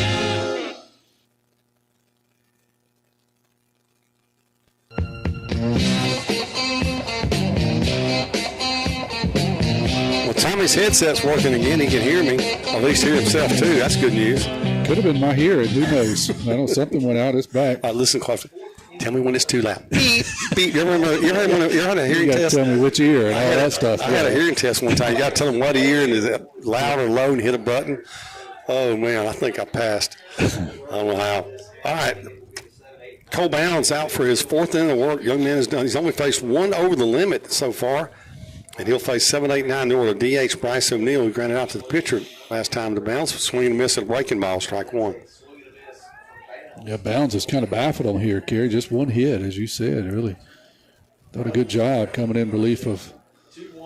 Yeah, and again, I told you, I said if we see him throw tonight, I kind of thought he may start, but I said he's just a dart thrower. He hits spots. Another breaking ball hit towards Cipriano. He's going to miss it. Pick it up. Got time. Throws it across. And Gill picks another one. What a play by Blake Gill at first.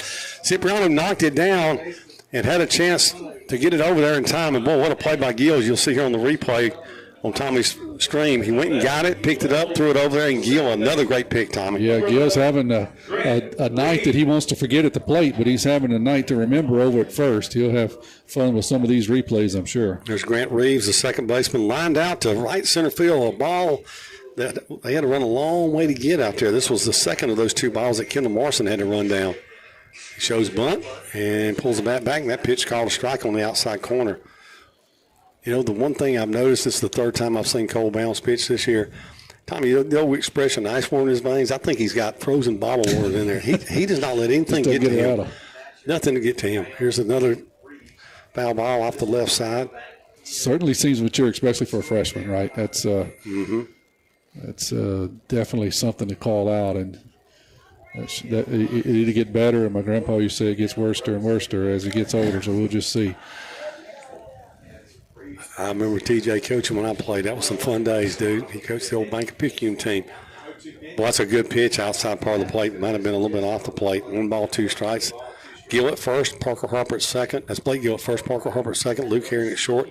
Talon Cipriano at third. The catcher, Sam Tuanello. 1-2 pitch, 1 out all the way from Cole Bounce. Here it is. And that's fouled out of play down near the hitting facility of George County, down the left field line. Outfield left to right, J.J. Morale, Kendall Morrison, and Landon Wilson for the Blue Devils. 2-1 Blue Devils. George County got 1 in the first. Blue Devils answered with 2 in the third. 2-1, they lead it. Bounds working a 1-2 count. Pitch on the way to Greaves. And breaking ball struck him out. Wow. Second strikeout recorded for Cole Bounds. Bounds will throw it all over the place, really, and he just wanted to backdoor that one to the left-handed hitting Reeves, and it was a beauty. Was indeed. Number 9 man order, Carson Pierce, he singled over the shortstop's head in the left center field leading off the third inning, but he was erased on the double play ball that Cipriano fielded and touched the bag. Breaking ball and there for a strike. Kind of see the frustration from George County hitters, Kerry. They just can't seem to barrel anything up. 0-1, another breaking ball, another strike. You backdoored that one inside corner. 0-2, 2 outs, nobody aboard. Bounds trying to retire 7 in a row. 0-2 pitch on the way from Bounds. Breaking ball misses outside, 1-2. Yeah, well, Corey Dorn got the trivia question right. I picked. He only guessed twice, Tommy.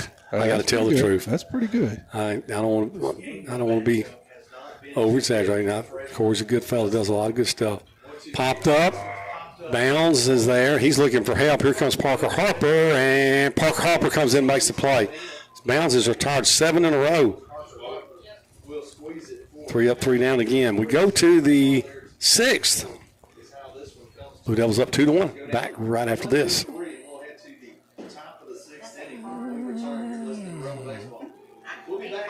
It's Paw Paw's Campers Bunkhouse Blowout, going strong all month long in Picayune. Check out this new 2025 Zinger 18BH bunkhouse. This unit has bunks, a rear corner bath, a front queen, MSRP $22,944, reduced to only $12,987. See multiple pictures, specs, and floor plan at pawpawsniceprice.com. Paw Paw's Campers in Picayune, having fun, selling fun. Come and see us.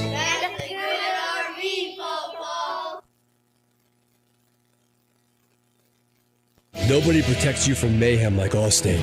I'm a torrential downpour. You can't see out of your windshield. And if you have the wrong car insurance, you might have to make it rain to fix your bumper. So switch to Allstate, save money, and be better protected from mayhem like me. Jason Pygott has offices in Picayune. Make sure you have the right coverage. Give the Pygott Agency a call today. 601-798-7005. Based on coverage and limits selected, subject to terms, conditions, and availability. In most states, prices vary based on how you buy. Allstate Bar and Casualty Insurance Company and affiliates, Northbrook, Illinois.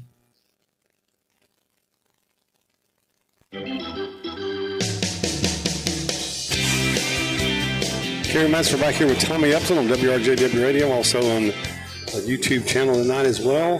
Thanks to Tommy Upton for making this possible. First pitch of every half inning brought to you by First Southern Bank. For all your banking needs, whether they're small or large, go by First Southern Bank, 1321 Highway 43 North. See my good friend Billy Brunson and his friendly staff. 5, 6, 7 the order. The new pitcher on the mound. That pitcher is going to be Chandler Cameron. So they'll close the book. 2 runs, struck out 11 on McAdory. He had 11 strikeouts. Blue Devils up 2-1. And that was going to be fouled off. They kind of go 1-1 to Wilson. Wilson reached on the infield single, laid down, or actually didn't lay it down, Tommy, if I remember correctly. He actually just swing and bunt. Swing and bunt. It just kind of went down third base. They couldn't field it. Prior to that, he struck out against McAdory. First time here he's seen Chandler Cameron. Cameron, right-hander, pitch on the way, and hit toward the shortstop. A soft liner caught in the hole. Good reaction there by the shortstop, Brody Checky, to make the play. So the soft liner is caught for the first out of the inning. Talon Cipriano. Cipriano's had some tough chances over tonight. Tommy at third, he's handled them all quite well. He and Gill at the corners have been the difference in this one for the Blue Devils defensively. Defense has been really stellar for both teams, but especially for the Blue Devils. Pitch on the way, and that's a fastball outside. Cipriano struck out first time. Last time up, he hit the ball to the second baseman where they tagged the runner out and then threw it away, and the run came around to score. No RBI, he did get it in play. Swing and a miss, and the count's going to go 1 ball, 1 strike now to Talon Cipriano. Third baseman, as I mentioned, number 6 man in the order. Pitch on the way, and hits this one to right field, slicing foul outside the line. So it'll be 1-2, but he retraces steps back to home plate. Defensively, for the Rebels, Kaylor Habit at first, Grant Reeves at second, the shortstop Brody Checky, who just made the nice play, Kenyon Reeves at third, outfield left to right, Carson Pierce, Ben Davis, Trip Lightsey, the catcher Blaine Green for Chandler Cameron coming on the pitch here in this inning. Game 2 tomorrow night back in Carrier. 1 ball, 2 strikes, 1 out. We're in the top of the 6th, 2-1 Blue Devils on top. Here's the pitch from Cameron. Change up, going to miss outside. The count's going to go 2-2. Remind you, Region 23 Super Regional gets underway on Thursday at the Dub. We'll have coverage for you 5 o'clock and 5 o'clock again on Friday. And Cipriano fouls off a fastball out behind first base. 2 the count remains. Also, you can find those games at prccmedia.com. And if you have a smart TV, you can go download the Pearl River Wildcat app and watch those games right there on YouTube. 2-2 pitch, and breaking ball going to miss outside. The count's going to go full.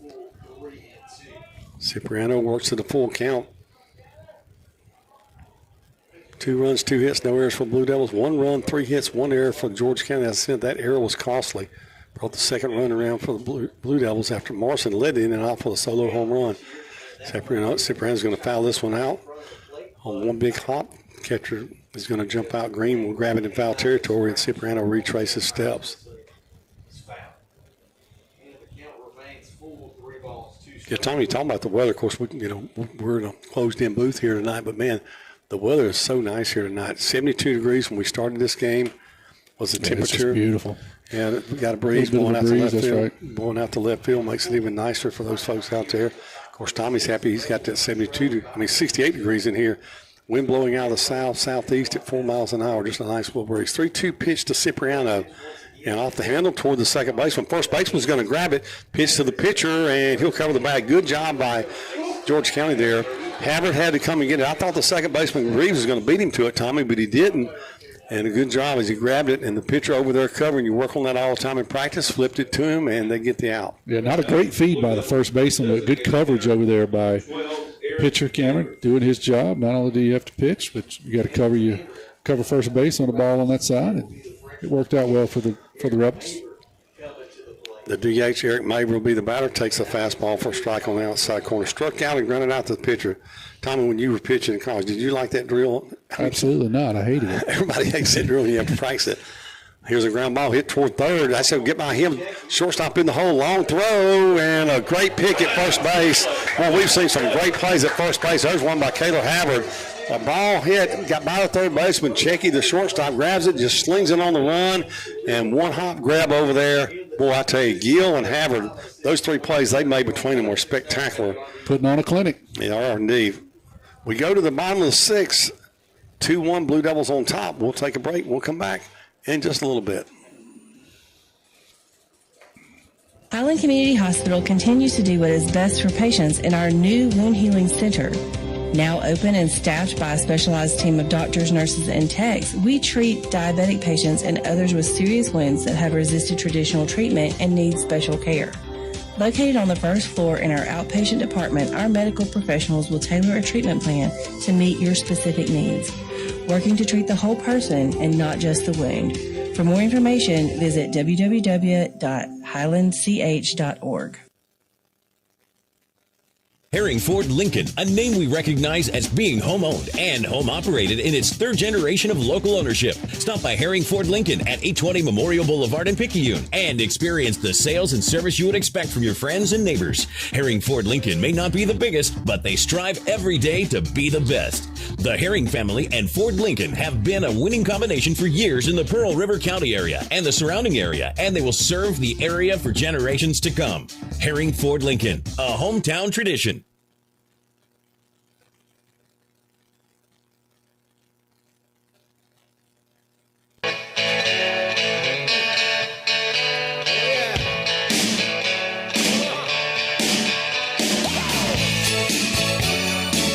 The boss. Little glory days right there. All right, top of the order for George County. Ben Davis, he led off the bottom of the first with a home run. Then he flew out to left field. Davis, Kenyon Reeves, and Trip Lightsey, 1, 2, 3. Cole Bounds to face him here. Got him out in the third. See if we can get him out here in the sixth. Pitch on the way from Bounds. Hit towards center field. Marston going back right against the wall. Reaches up and can't get it. It's off the wall. Davis around second on his way to third, and he'll be in there with a leadoff triple. Marston went back, and Tommy, the ball hit up off the top of the wall. Wasn't much he could do with that. He gave it all the effort he could, tried to jump as high as he could, but just wasn't quite long enough. Good piece of hitting and base running there by the Rebels. So they've got the tying run at third base with nobody out. We'll see how the Blue Devils play here. Do you play back and take it out and give them a run, or you want to play up? We'll see how they play it here. Kenyon Reeves will be the batter. Maybe a little small ball here, Tommy. Maybe a little squeeze action they may come with. We'll see. Cipriano is up at third. They'll play the infield back here with nobody out. A 2-1 lead for the Blue Devils. Leadoff man Davis over at third base. Bounce pitch, breaking ball, misses outside. Good job by Tuminellos. He was able to bounce out to the right there and keep that ball from getting back to the screen behind him here. Interesting that the Devils are playing back infield, right? So tight as runs are, they're seemingly willing to give up a run here. 1-0 pitch and line drive. That ball almost hit the runner. Davis at third, almost hit the umpire. Umpire comes out with a delayed foul call after he almost took one on the chin over there. I mean, he almost got nailed, Tommy. He did. Good job. I'm laughing at him, but he by the runner, yeah. He ducked and then he got up, looked around, and said, "Foul ball." That's right. By the way, it's foul. Like an afterthought. More important to get out of the way. Bounds working a 1-1 count here. Nobody out. Davis a leadoff triple at third. Blue Devils up by a run here in the bottom of the sixth. Bounds pitch. Leaves that one high, and the count's going to go 2 balls and a strike. Cole Bounds, the freshman, came on in the second. Has pitched well up to this point and still pitching well. Just got to work his way out of this right here. It'll be tough, but he can do it. 2-1 pitch. It hit foul a long way down the left field line. Morale running over there. That ball was really hit a long way, but it's going to be foul. No, they called it a home run. Oh, my goodness. They called that a home run. Oh, my goodness. He must have lost it because, Tommy, I don't think it's a home run. I didn't even pull the camera down there, Kerry. I thought it was way out of play. I did, too. But the third base umpire that you were just talking about ran halfway down the line, and he immediately called it home runs. Wow, 2-run shot. So Reeves will get the 2-run home run. And when he got up there, we couldn't see it. Yeah. I was watching the reaction of Morale. He ran over. He just turned around, went almost like he was running back. Right. Well, let's say it's a home run, and George County with a 3-2 lead now here in the bottom of the sixth. A triple and then a home run, and things change quickly. Number 3, Trip. Here's Lightsey. He hit a ball right center field that Marson ran down back in the first, and he grounded out to Cipriano over at third, back in the third. 2 runs across here, nobody out. 3-2 George County on top. Pitch on the way from Bounds, and that's a breaking ball going to miss inside. Looking ahead to the Blue Devils in the seventh, they're going to be 8-9-1 the order. Be Harper, Herring, and Morale. If they can hold them right here, 1-run game, got a shot to tie it up, maybe take the lead. Pitch on the way from Bounds, and that's hit. Base hit into center field. Morrison will get in right center field, gets by him. Runner's going to try to go to second. Here's the throw, and he's going to be in there. Good base running by Trip Watson. He saw the ball trickle off the glove of Morrison. He took the extra base. He'll be in at second base.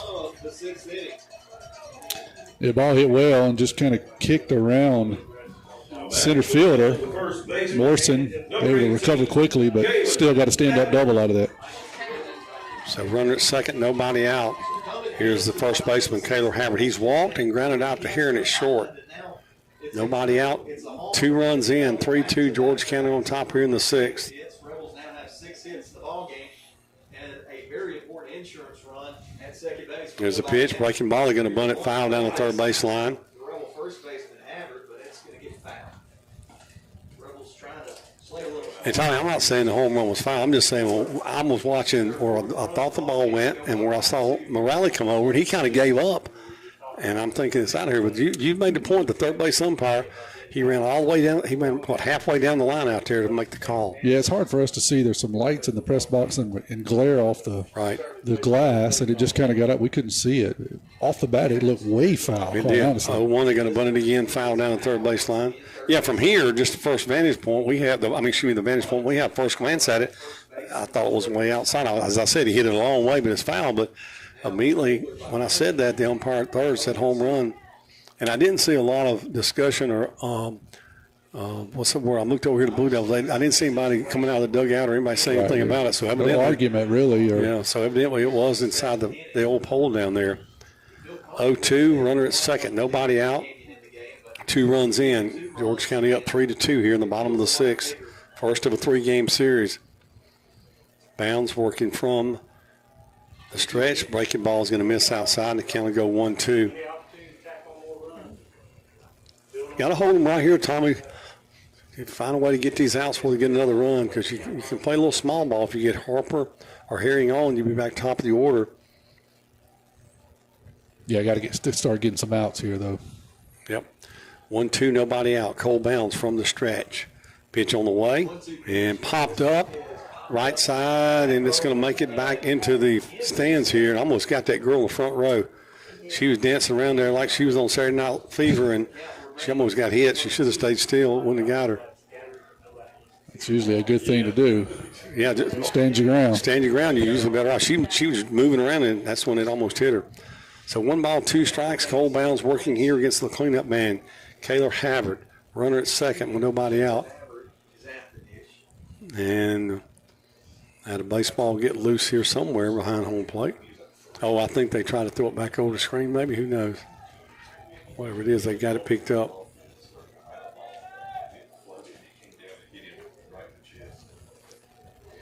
One ball, 2 strikes. Cole Bounds working from the stretch. Glances toward the runner at second. Pitch on the way. Hit hard left field. That ball is going to get down in the corner. Another run's going to score. Morale gets it. Tries to get it back into second. The throw's going to be wide. And a good job by Parker Harper. He saved another base right there. He had to go way out into right field to get that throw from Morale. Well, another run's going to score on another double. They've had a triple, a home run, and 2 doubles. 5 hits in this inning, yeah. All of them hit very well. 4 hits in this inning. All of them hit hard. Didn't find a whole lot of barrels until this inning, Kerry, but they seem to have found them pretty easily. Pitch and change up coming for Provo Central. We'll take a break. We'll come back in just a little bit. Rated First Place Express Car Wash in Picayune says a huge thank you to their loyal customers. Both locations, Highway 11 North just past Coast Electric and on Highway 43 South just a quarter mile east of I-59 at Exit 4, are open Monday through Saturday 7:30 a.m. to 7 p.m. and 9 a.m. to 5 p.m. on Sundays at the Highway 43 location. Get the early bird special Monday through Thursday. When it comes to your vehicle's shine, First Place Express Car Wash in Picayune will have you saying, if it doesn't shine, it ain't mine.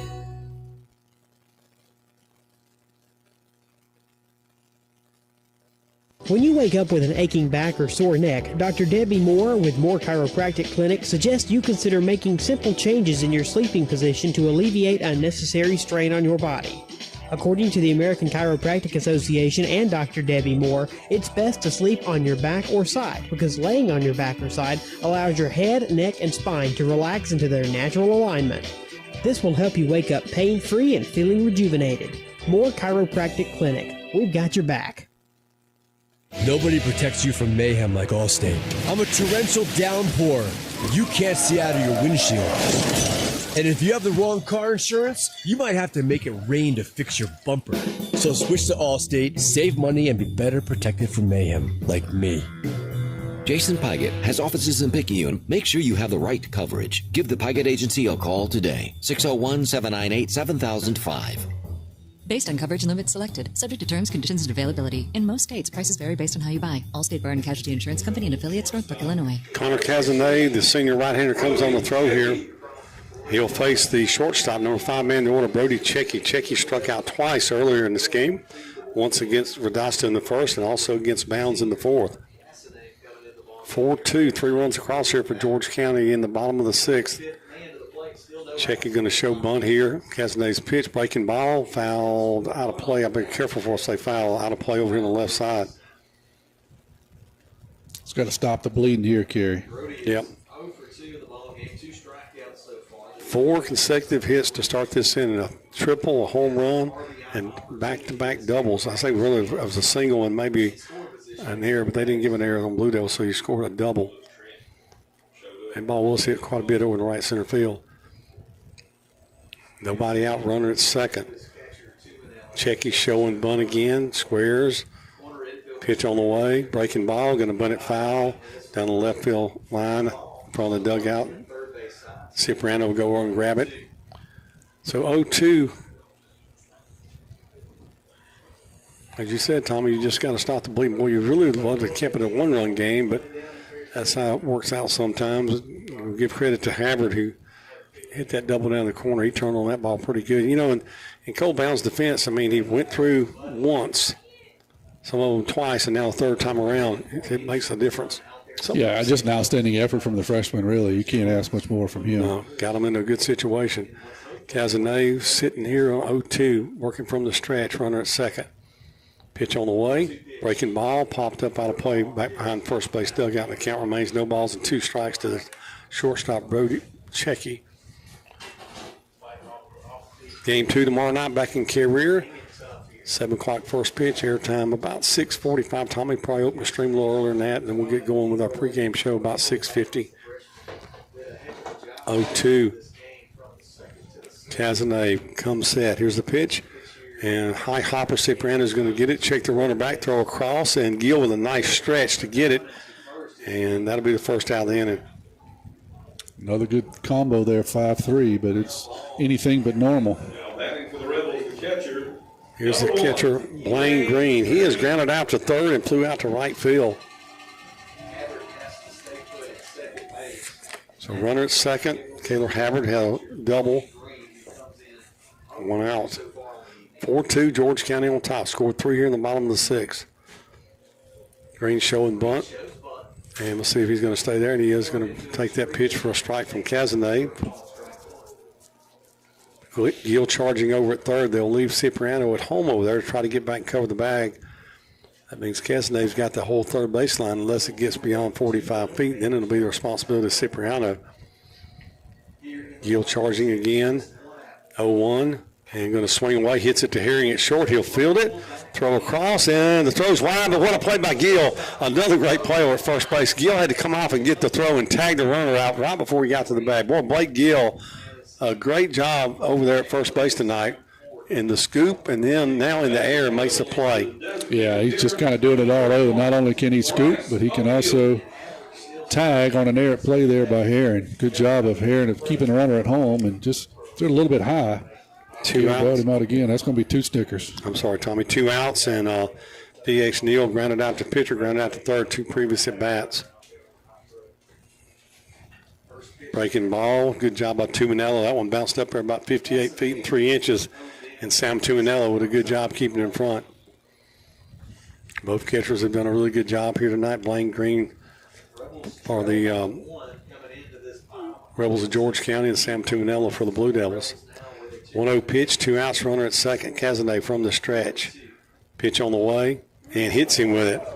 So hits Neal right in the back. He'll be down at first base. So Neal will be at first. Habbard running at second. To the plate will be Grant Reeves. Reeves, the second baseman, hit a ball really hard, a line drive to center field that Morrison had to run down back in the second. Then he struck out against Mounds, swinging at a curveball. Looking at a curveball. So they get a pinch run over at first base. Actually, that'll be a free substitution. They'll bring over to run at first Braxton Martin. So Martin will be running over at first base for George County. Havard down at second with 2 outs. And going to have a conversation over here. Coach Davis wants to talk to his batter. Yeah, just a fastball got away from Cazenay there. Just dumping in. Give you a scoring recap here real quick.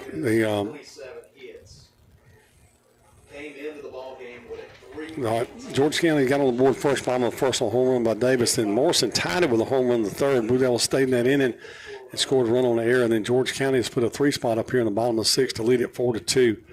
2 outs, 2 runners aboard. Number 8-man order, Grant Reeves. Cazenay from the stretch. Pitch on the way. Breaking ball, going to miss low for ball 1. Cazenay, a 3-sport athlete. A good one at that. I know he's going to play next year, and I can't remember if it's Southwest or Colin, but I know he's going to go play one of those schools in baseball next year. That's going to miss low, and the count's going to go 2 balls and no strikes. Blue Devils will be 8-9-1 when they come up. It'll be Parker Harper, Luke Herring, and top the order with J.J. Morale. Got to keep it right here. Cazenay working the 2-0 count with 2 outs. Pitch on the way, and swing and a miss. Good hard fastball just above the kneecaps. And the count will go 2 balls and a strike.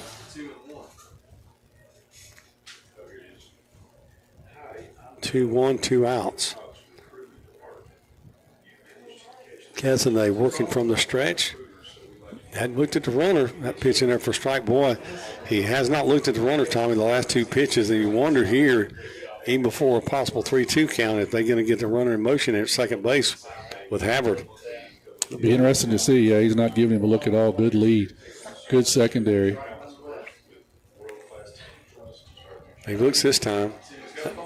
He looks a second time. Here's the pitch. Oh, good pitch. Just missed a little bit. Full count. 3 balls and 2 strikes. Connor Cazenay working in relief here.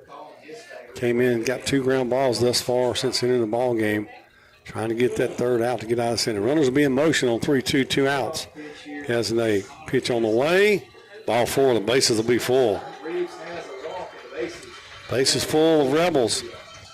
Got him down, missed with a breaking pitch, and then tried to come back. Get him to go fishing on a pretty good pitch, Kerry, but just couldn't quite get him to commit. Carson Pierce, the left fielder, single to left in the third, and hit the ball right behind the mound that Parker Harper had to run in and catch. That was in the field. He'll bat here in the 6th. 9th man to bat in the order. Bases full, 3 runs across. Cazenay trying to get him out here. Boy, I don't want Davis to bat with runners on base, Tommy. Ooh. Not at all. Something bad happened if he's up. Fastball going to miss high for ball 1. You said it. The Devils really need to hold it to 2 here. Yes, runs have been at a premium. Only 2 hits for the Devils. One of them was a home run. 1 ball, no strikes. Cazenay working from the stretch. Comes set. Fastball, foul out of play off the right side. Count to go 1-1. I don't know when Joe's going to take me to lunch so I can explain these blunts to him, but Joe, just let me know when. I'm ready, buddy. He doesn't understand the concept or the strategery, you reckon? Joe's done a great job leading the police department there. Got a lot of respect for him. Good fellow. Does a great job. I echo all of that. Swing and a miss, strike 2. What's that? I echo all of that. Oh, yeah. 1-2, 2 outs, bases full. Cazenay working against the number 9 man, Carson Pierce. 9th man to bat in the order. Big at bat right here if he can work his way and get him out. 1-2 pitch. Breaking ball hit toward left center field. That ball is going to be run down by Kendall Morrison. He saved a double. He saved 2 runs, maybe 3 with the guy running at first on the pitch. Kendall Morrison runs it down. Blue Devils have got to get 2. They come to bat in the top of the 7th. We'll be back in just a little bit. It's Paw Paw's Campers Bunkhouse Blowout, going strong all month long in Picayune. Check out this new 2025 Zinger 18BH bunkhouse. This unit has bunks, a rear corner bath, a front queen, MSRP $22,944, reduced to only $12,987. See multiple pictures, specs, and floor plan at pawpawsniceprice.com. Paw Paw's Campers in Picayune, having fun, selling fun. Come and see us.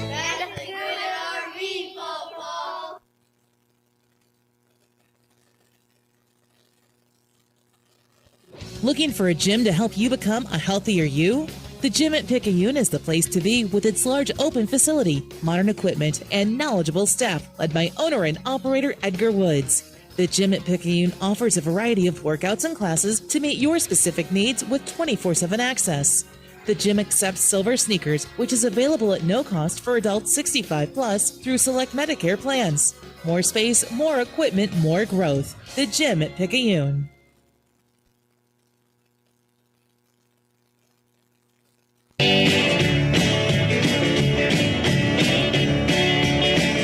Somebody just jumped out of their chair right there on that one time.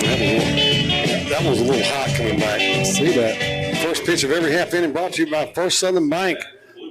The first place to go for all your banking needs. First Southern Bank, located at 1321 Highway 43 North in Picayune. Congratulations goes out to Corey Dorn, who got our trivia question answered correctly. And I need to get that gift ticket. Corey, come by the radio station, pick it up Monday through Friday, 8 a.m. to 5 p.m. Top of the seventh, Parker Harper to lead it off. He's walked and struck out.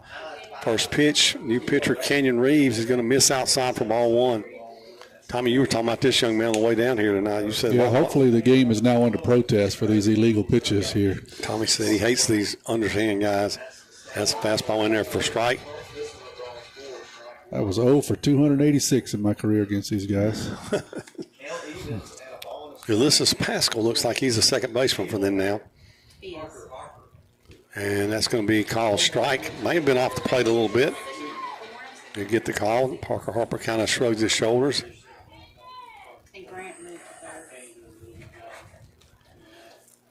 That's kind of the MO of Kenyon Reeves. He's going to throw strikes. 1-2. Sweeper going to miss outside. The count will go 2-2 now to Parker Harper.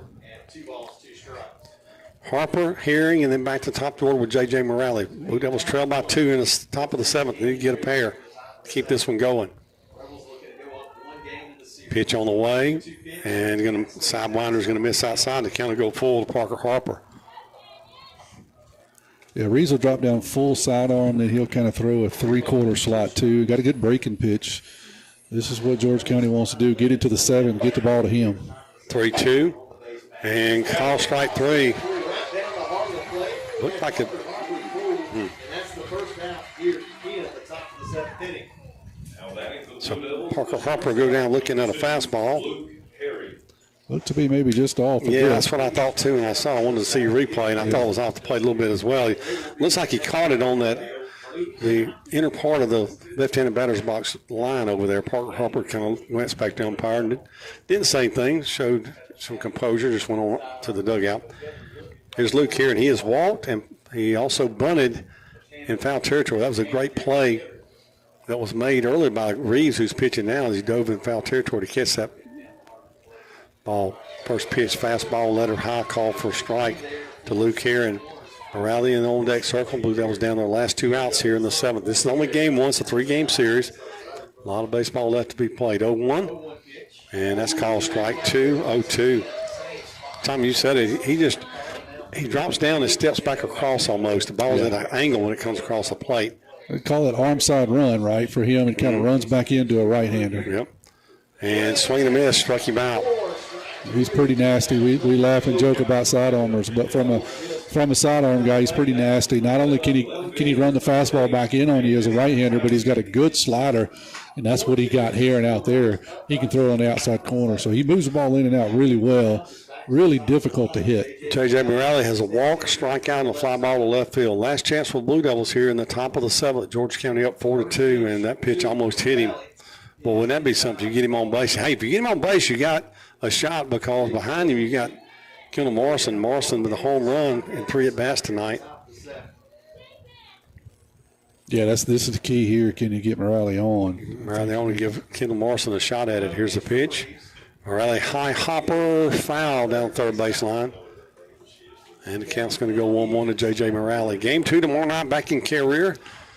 7 o'clock first pitch. Ought to be a good crowd there tomorrow night. George County, they always travel well. Provo Central travels well. It'll be a good atmosphere as it was here tonight. I just hate we couldn't open the window.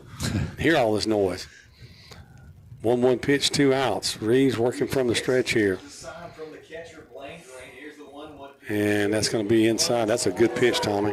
Really good pitch. Maybe just a little off the plate. We'll take it at this point. We need all the gifts we can here, down to just 2 strikes.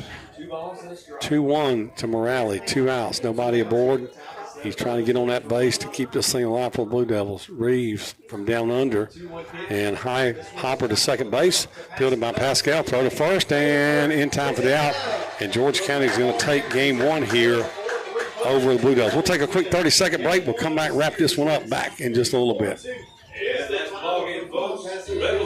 It's Paw Paws Campers Bunkhouse Blowout, going strong all month long in Picayune. Check out this new 2025 Zinger 18BH bunkhouse. This unit has bunks, a rear corner bath, a front queen, MSRP $22,944, reduced to only $12,987. See multiple pictures, specs, and floor plan at pawpawsniceprice.com. Paw Paws Campers in Picayune, having fun, selling fun. Come and see us.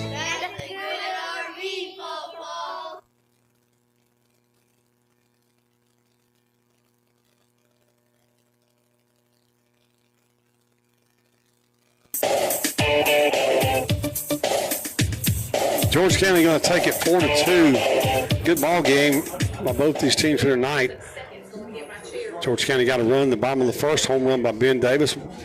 Blue Devils answered that with a home run in the top of the third by Kendall Morrison. They later scored a run on air to lead it 2-1, and then Cole Bounds did a great job. He got in trouble in the sixth, a leadoff triple by Ben Davis, then the home run by Kenyon Reeves, and they added another run on a double off the bat of Kaylor Havern. They win it. They beat George County by a score of 4-2. Game 2 tomorrow night. Tommy, my friend, it's always a pleasure. Thank you so much. So many people have been texting me saying thank you to Tommy. They don't have his number, and thank you for what you did here tonight to make this game available for everybody on the YouTube. Of course, we had our regular radio feed tonight as well. Final score of 4-2. George County takes game 1. Game 2 tomorrow night in Carrier. We'll be talking to you tomorrow night. Good night. God bless. Be talking to you again real soon.